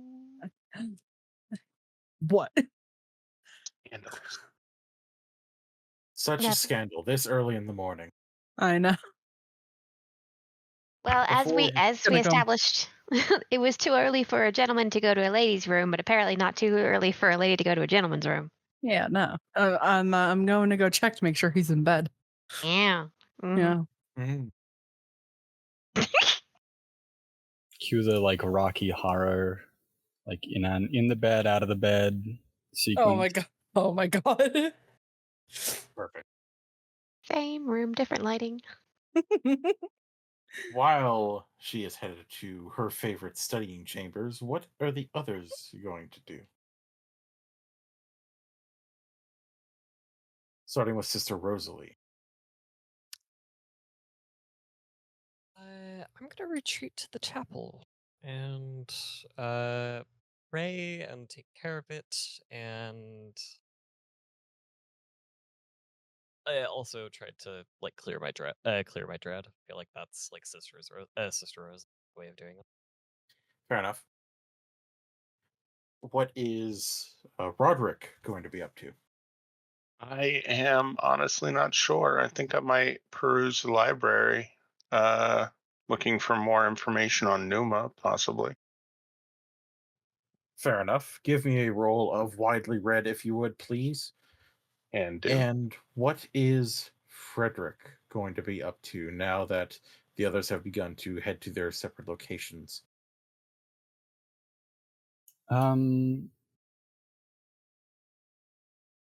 success.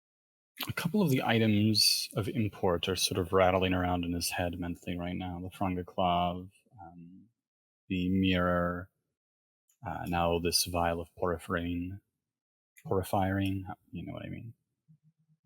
A little glass vial. He'll probably just go for a little walk and return to the breakfast table, which is, I'm sure, cleared or whatever by now, and look into the mirror that was placed there. Not the wildering mirror, which I assume Rosalie or whoever has already squirreled off with, but the original item that Everett manifested in, and he'll just give it a look and see himself in it and kind of meditate on that image. All right. And what is Helena up to currently? Has she just gone to her quarters to get some more bed rest and parse out everything that's happened to her? Yeah, she'll be in her bedroom making no noise and pretending that she doesn't exist. Also, That's fair. possibly, definitely feeling feels. And yeah. I would like a determination roll from Frederick, Helena, and Sister Rosalie. Do this to me. Given that you all are focused and meditating as opposed to it being reflexive, I will give you all a +10. Hey, Even Helena, with I think you that hear just that may- scratching under your bed? I think It's that just me. brings my 25. determination back to normal. So So wait, the librarian's bedroom is a doorway to underneath Nell's bed? What? I mean, your walls. I'm sorry, I need 1 minute. I'm going to step out here. Okay. I rolled a 9. Hey! Oh, just barely missed. So, We will begin with Roderick. Roderick, you're looking around for things about Numa. You find a few mentions of it in a couple books. There are certain forms of agave that actually grow within the timing of Numa in the Hush House in the gardens.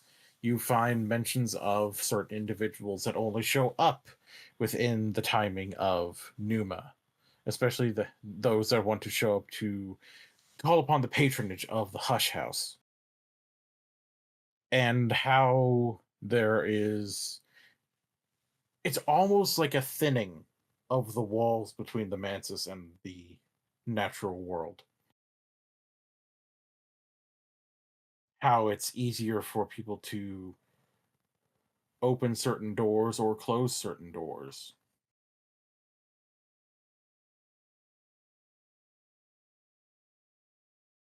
Would that mean it's also might also be easier to seal a door that's already been open Very rather than possible. simply close it, like to make sure it doesn't get reopened? With the correct work, the correct power and keys, yes. It would be much easier to seal it because it would be easier to find the correct place and put the power in where it is needed to prevent that doorway from opening again.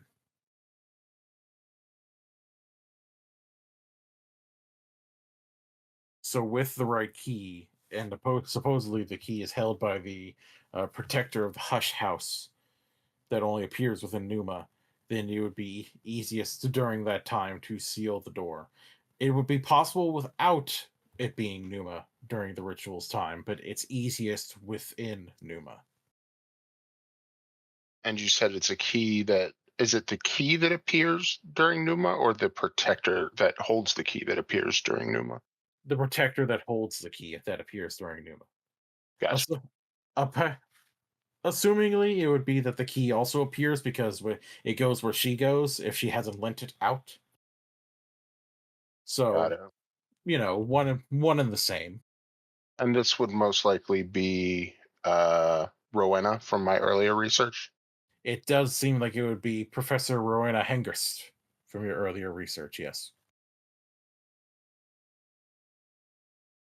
So that would make the key of the mayor. Correct.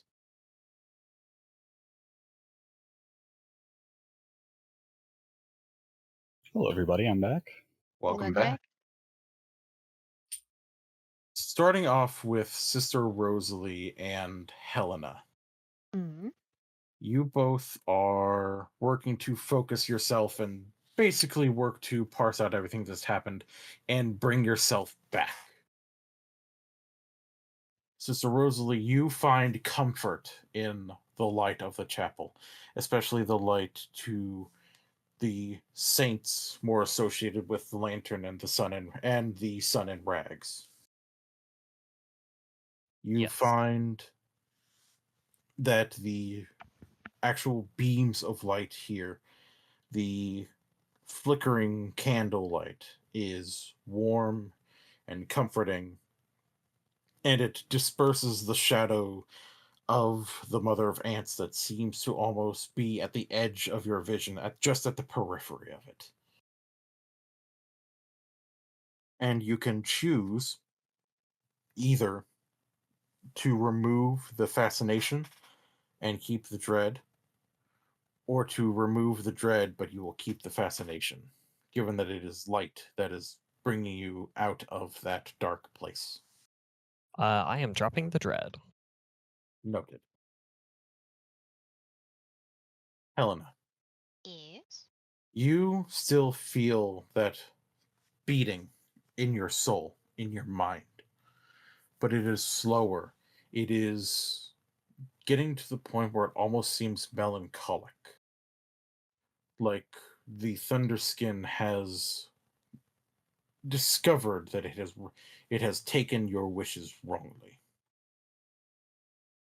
Almost a musical apology being brought to you.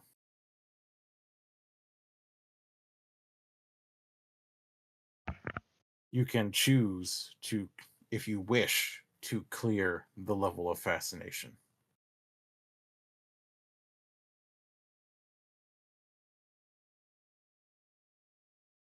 Mm, I don't know. It doesn't necessarily feel like the fascination is a bad thing.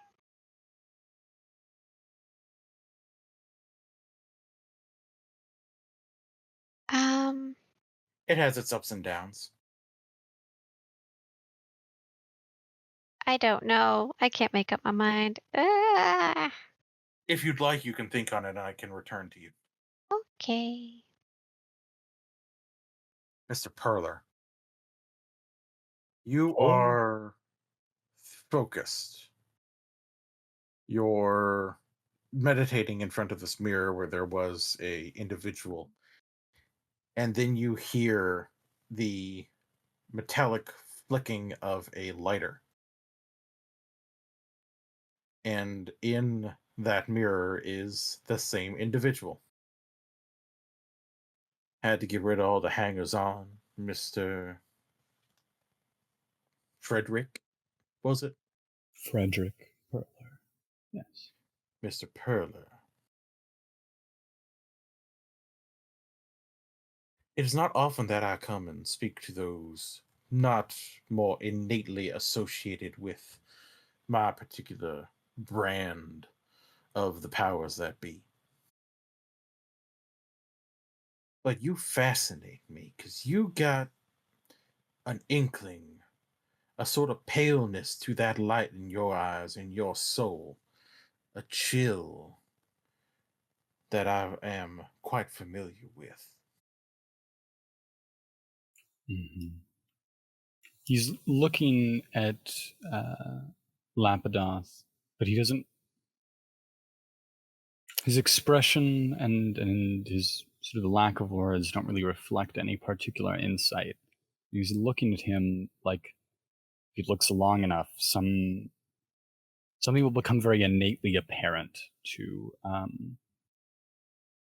Frederick. And maybe that's not true. Maybe that's not actually true, but it certainly looks like he is convinced that just analyzing this guy is going to give him an answer somehow. What exactly are you hoping to learn from this individual within the mirror, this manless reflection, as it were? Well, that's kind of the problem with wanting answers but not knowing the questions. I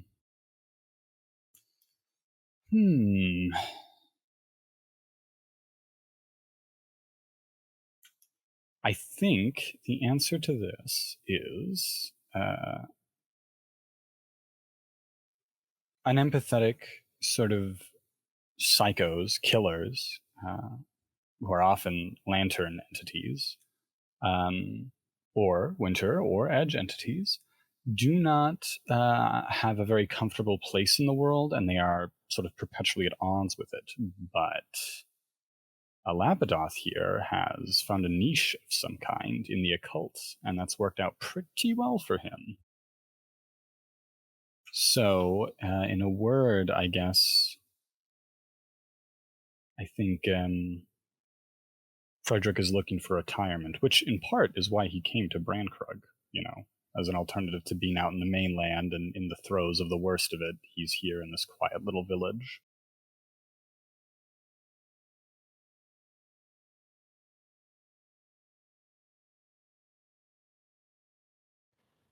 Indeed. Efford Laptoff is just sort of watching so with a small and almost emotionless smile on his face. Like it's just kind of plastered there. I think for somebody like Everett, making eye contact is more than just eye contact, Mm-hmm.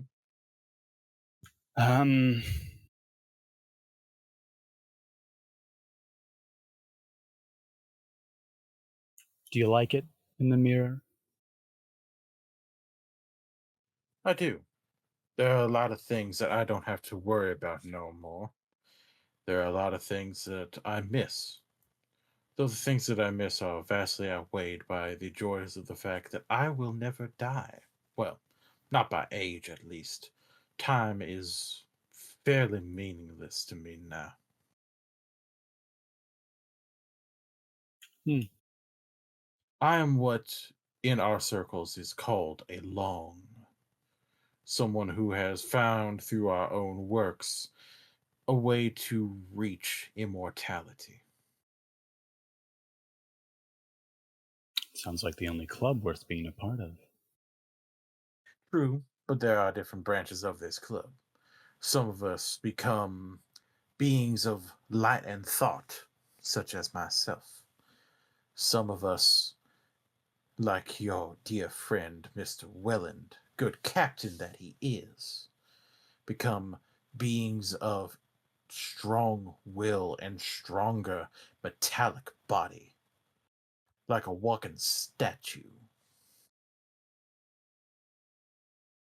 And yet there are other ways, colder, silent ways, deadly, precise ways.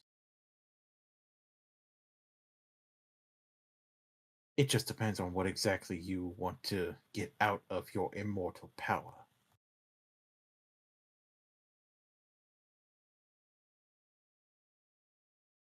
That's not the truth, though, is it? It's not the whole truth, anyways. If it was, it wouldn't be an exclusive club, would it? Perhaps. What do you think you are looking for? What type of whole truth are you exploring?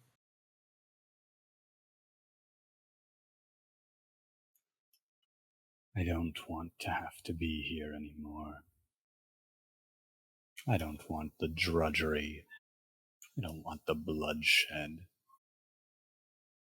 I want to be free from all of that.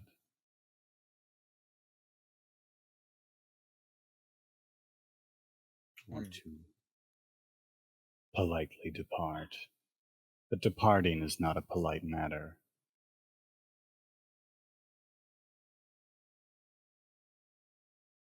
You accomplished that, though, didn't you? And here you are, ever the more polite for it. Like I said, I tend to focus on the knowledge aspect of things, though Lantern is also associated with an individual who embodies unkindness. Cruelty is there, though it tends to be less visceral in this shape.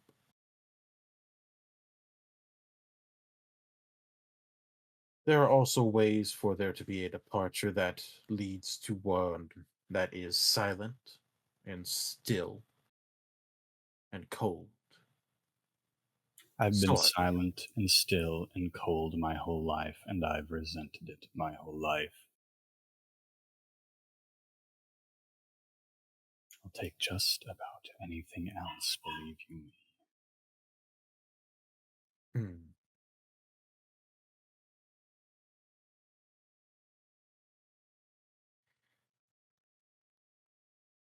Then I wish you the absolute best of luck. I just think that if you are hoping to find a way to depart that is not cold and still, and you are not wanting, perhaps, if you are wanting perhaps to avoid excessive amounts of bloodshed while not being in this world as it is, you might want to turn your eyes towards deeper kind of esotericism.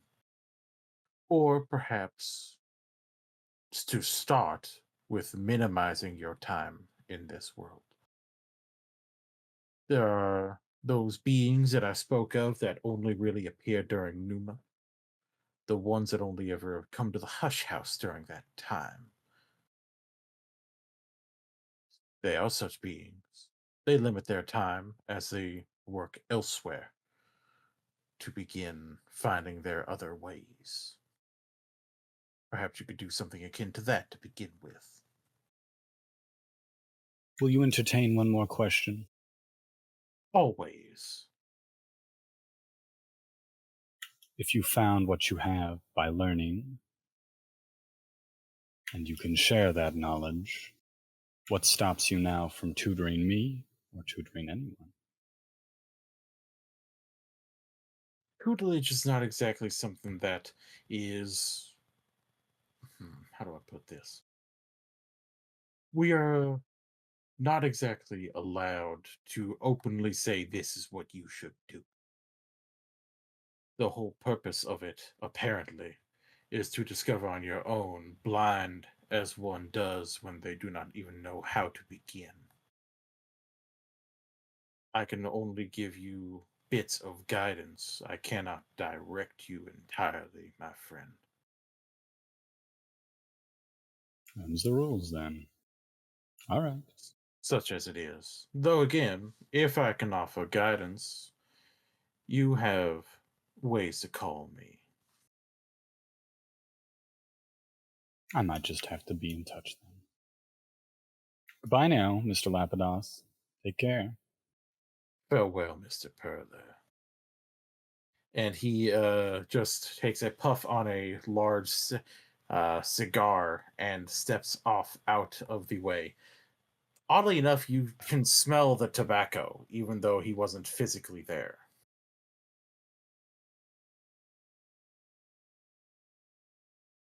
Okay. I think that is probably the end of this scene for Mr. Perler. I agree. And so we shall move to the librarian's quarters. Does Loretta knock, or does she just barge on it? She'll be polite. And she'll knock.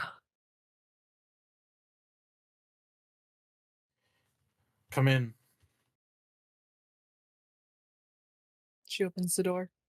And he is in bed, though he looks like he does look like he's still wearing his clothes, so it looks like he might not have been in bed. And he looks at you and he's like, "Oh, Loretta, thank goodness. I thought it was Sister Rosalie." Don't worry, I won't tell. But you're real bad at lying, you know that? I thought it did quite well. Sister Rosalie didn't seem to catch on to it. Maybe I think you're bad at lying, but maybe she thought that you were perfect at it. Who knows? You weren't really in bed, were you? As much as a being who is within the hush house at once can be. Understood. I getting a little bit hoping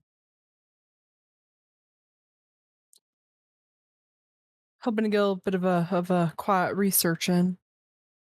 You all right if I join you? Maybe I could ask you a couple questions. Always. Feel free. There is a little desk that he has near his bed that can be used to sit down and study. There is a little lantern as well to give light. Even as he does actually just go ahead and stay within the bed, just because it seems like he's a little cautious now. See, I'm at least polite and knock. It's true. Don't worry, she ain't gonna follow me here. You're free to get out of bed and roam around the room. Do cartwheels for all I care. Probably a bad idea when one has had a little sister venom coursing through their veins. Maybe. But as long as you don't hurt yourself more, you're free to walk about. Don't worry. I don't plan to. And he will go ahead and get up and out of the bed, moving where you can see him, for now at least. So what has captured your attention now, Loretta? Numa. The Labyrinth season. Mm-hmm. What about it, if I may ask? And she turns to look at him fully, takes out her notebook, and opens up to the pages upon pages upon pages of notes that she had already taken. Oh my. I'm gonna try to summon it. You are going to write a petition then. Mm-hmm. We got the ink. I'm learning how to best go about this. We think that if we're able to petition Numa to come early, we might be able to summon entities that are better equipped to help us deal with the problem. I see. You are very set on this. I respect the effort you're putting into this. Most would not go for such admittedly dangerous ways. Well, unlike many of the feminine icons in my family, I don't mind danger. Danger's what got me here in the first place.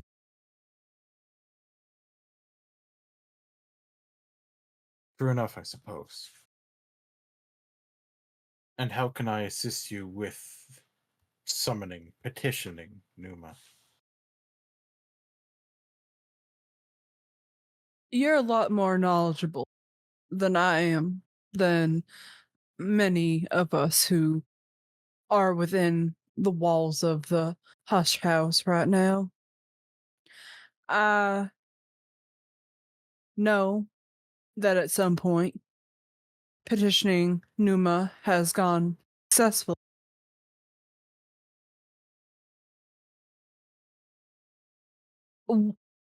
How do we go about it? What's the next step? The petition will have to be written with enough focus and power put into it. It needs to be written to one of 3 hours. I know at least one of them that can do it, though. The Which beach crow, while having no dominion over Numa, knows it better than most, and could find the season to bring it here.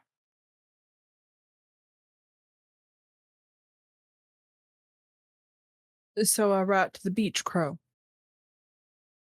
You or perhaps Mr. Kane, given his attachment to the aspect of knock. You could, of course, assist given your power and knowledge of this, but perhaps he could be the actual hand that holds the quill, as it were.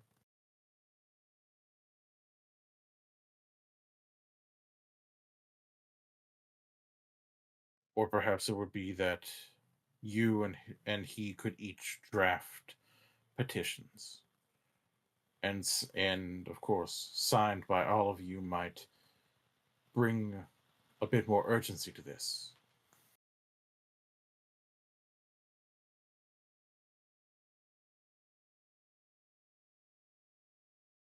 All right.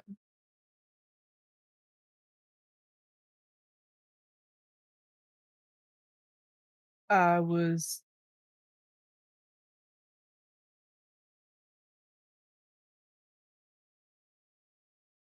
Is there anything more that we can do?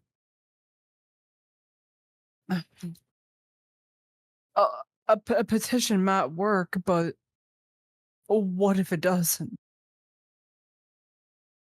Is there any way else that we might be able to turn the tides in our favor?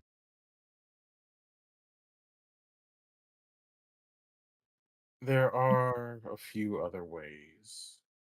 You could bring along a summoning of other beings. There are beings associated with knock that could help give power to your ways, to your rituals, to close the door and seal it.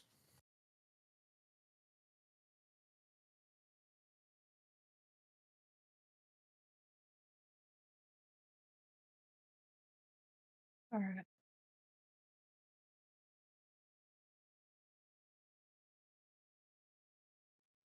And of course, there are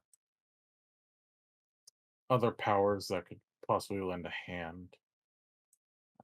I'd have to check back again within my notes. It's been a while since I've looked at anything associated with the gods from nowhere.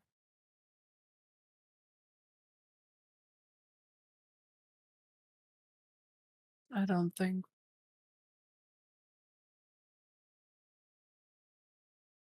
What about these? And she's gonna take reach into that bag again, and she's gonna take out the tablet, um, and the other item that name I cannot pronounce because. Yeah. The Fragenclave. Mm-hmm. He looks at those and smiles. Both of those are actually quite powerful artifacts, especially associated with knock. Utilizing those in the ritual would very easily keep that door closed. And with the Fragenclave, you could probably keep the lock shut. It might destroy the Fragenclave, but that's a small price to pay, I think. She looks visibly pained when he says that. The only key that was meant to withstand that lock is the key of the mare, which Rowena has. And unfortunately, she only comes out during Numa. I think that's who we're trying to summon. I think that you'll find her terse, stern. She's somewhat cold, but she's not a bad person. Well, bad's relative when you're speaking of the Leganes. Oh. But if you wish, I would be happy to assist in speaking to her. So that way we could convince her to give us the key. She's given the key to others before. She would probably be willing to give it to us now. Think so. It's given the circumstances, I would hope that she'd be a bit more open to giving us what we need.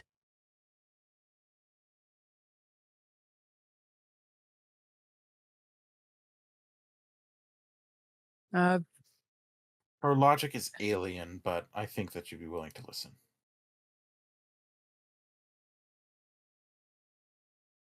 I can't lie, this is the deepest I've gotten into this side of stuff. And I don't think any of us fully grasp the situation. How would one even truly grasp this sort of situation? To think that this series of rituals and all this work is to actually prevent not just our world, but the entirety of reality from being consumed by an actual living cancer. It's madness, really. And he just gives a small smile to you. It's eye-opening. There are so many people that are blind.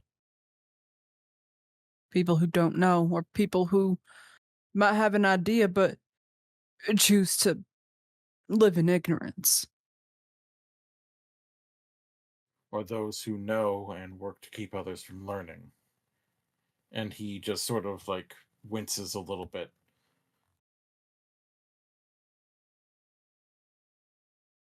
Like the Suppression Bureau.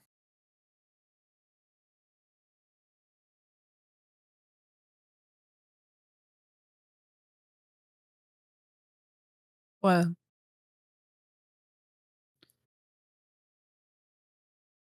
the Suppression Bureau ain't gonna lack me much.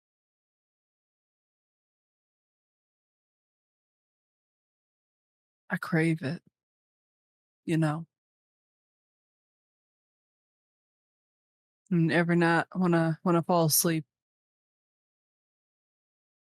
I can't help but think that I'm closer to begin to unravel all of the crazy, and it's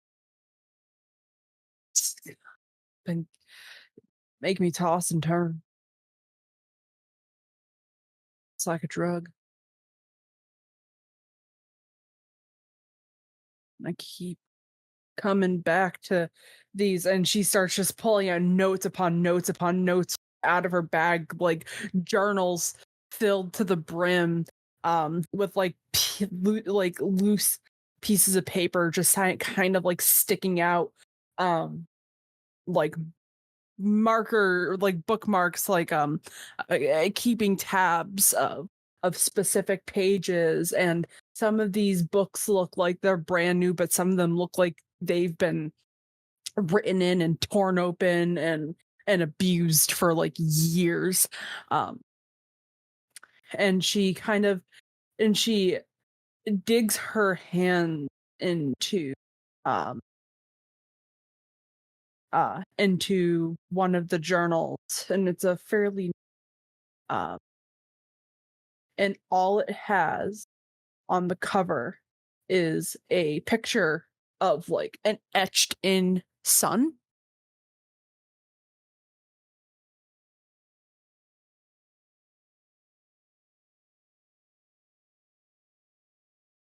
There's so much in this world. So much that not even the others know.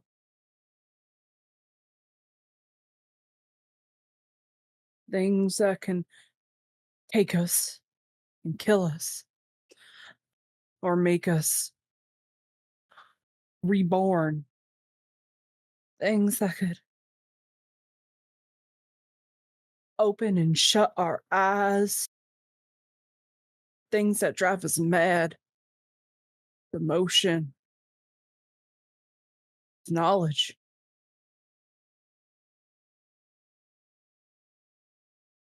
Have you ever been on that brink?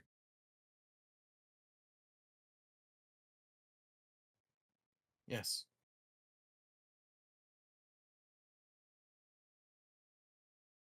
I have too. Mhm. I was closer than even some others have been. I thought it was the right call to try to pull myself and my Baldemarian back, but she hurled herself off that particular ledge and left me here.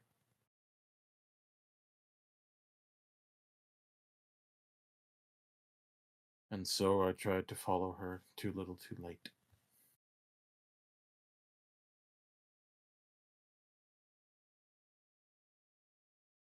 What pulls you back?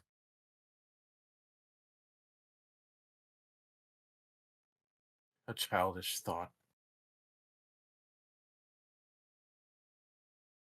I.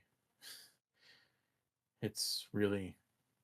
It sounds stupid in my head now. I thought that love was enough.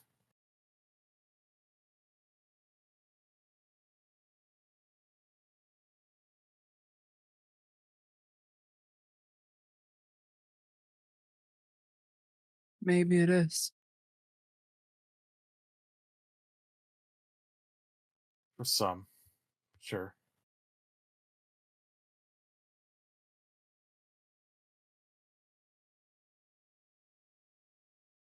I'm not an expert. I'm not.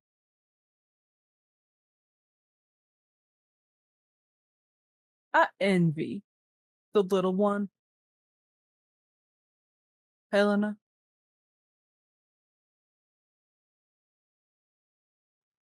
What exactly do you envy about her? Just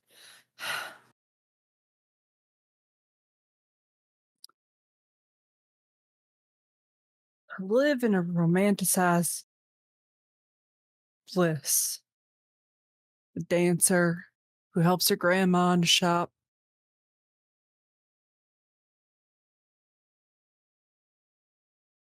To lead a life where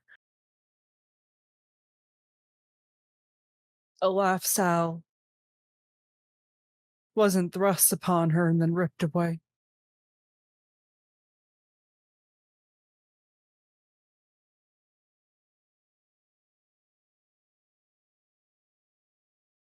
To know so much, but so little at the same time, to where things are exciting and new and scary.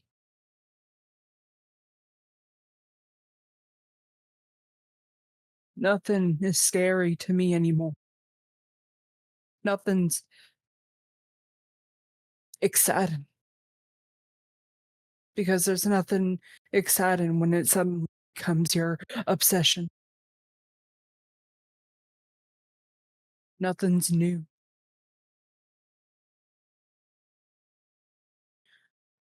It's a Nihil, means to survive. nihil nove sub sole. He smiles. Loretta knows that that's Latin for nothing new under the sun. Yeah.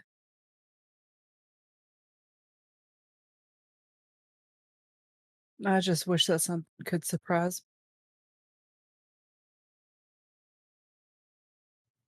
As Loretta looks back up to him, she realizes that he is sat beside her on the little bench in front of the desk. And he gently moves a lock of her hair from her face.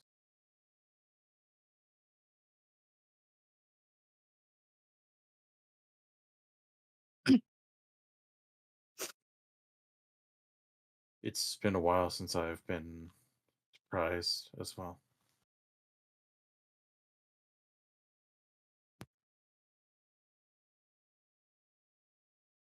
Would you like to stay here for a while longer?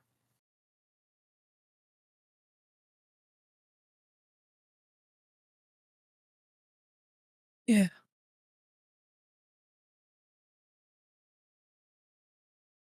You Yeah. you can leave whenever you like.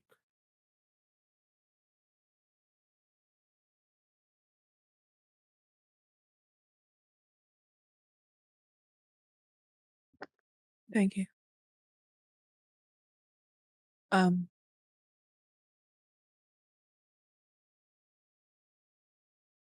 thank you. You're quite welcome, Loretta. She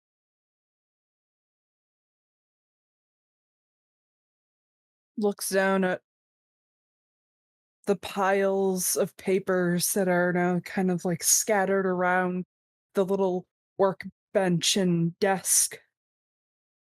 The ones that she started tearing out of her bag.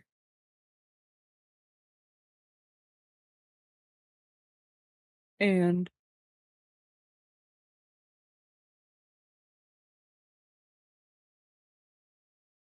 she picks them up.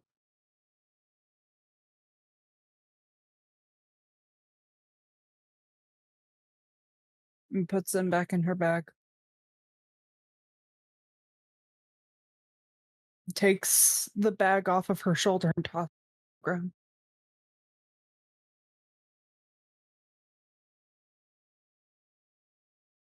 I think I'm done studying, but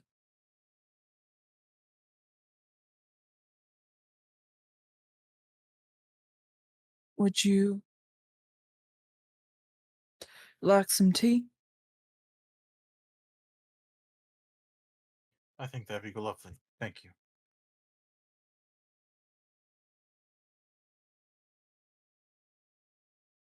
Though we might want to get you back into bed soon before Sister Rosalie comes here and takes both of our heads. She's currently up in the chapel. Yeah. Though I do think that I will be retiring. I'm not as at 100% as I thought I was. I don't think any of us are. Let me go get you that tea. I'll get you settled back into bed. And I'll stay here as long as you need. Thank you, Loretta. You're welcome, Christopher. And she'll get up and make him some tea. And get him back to bed. He gets settled back into bed and just enjoys your company, chatting about whatever you wish to talk about, be it occult or even just other things. And with that, we are going to end our session for the evening.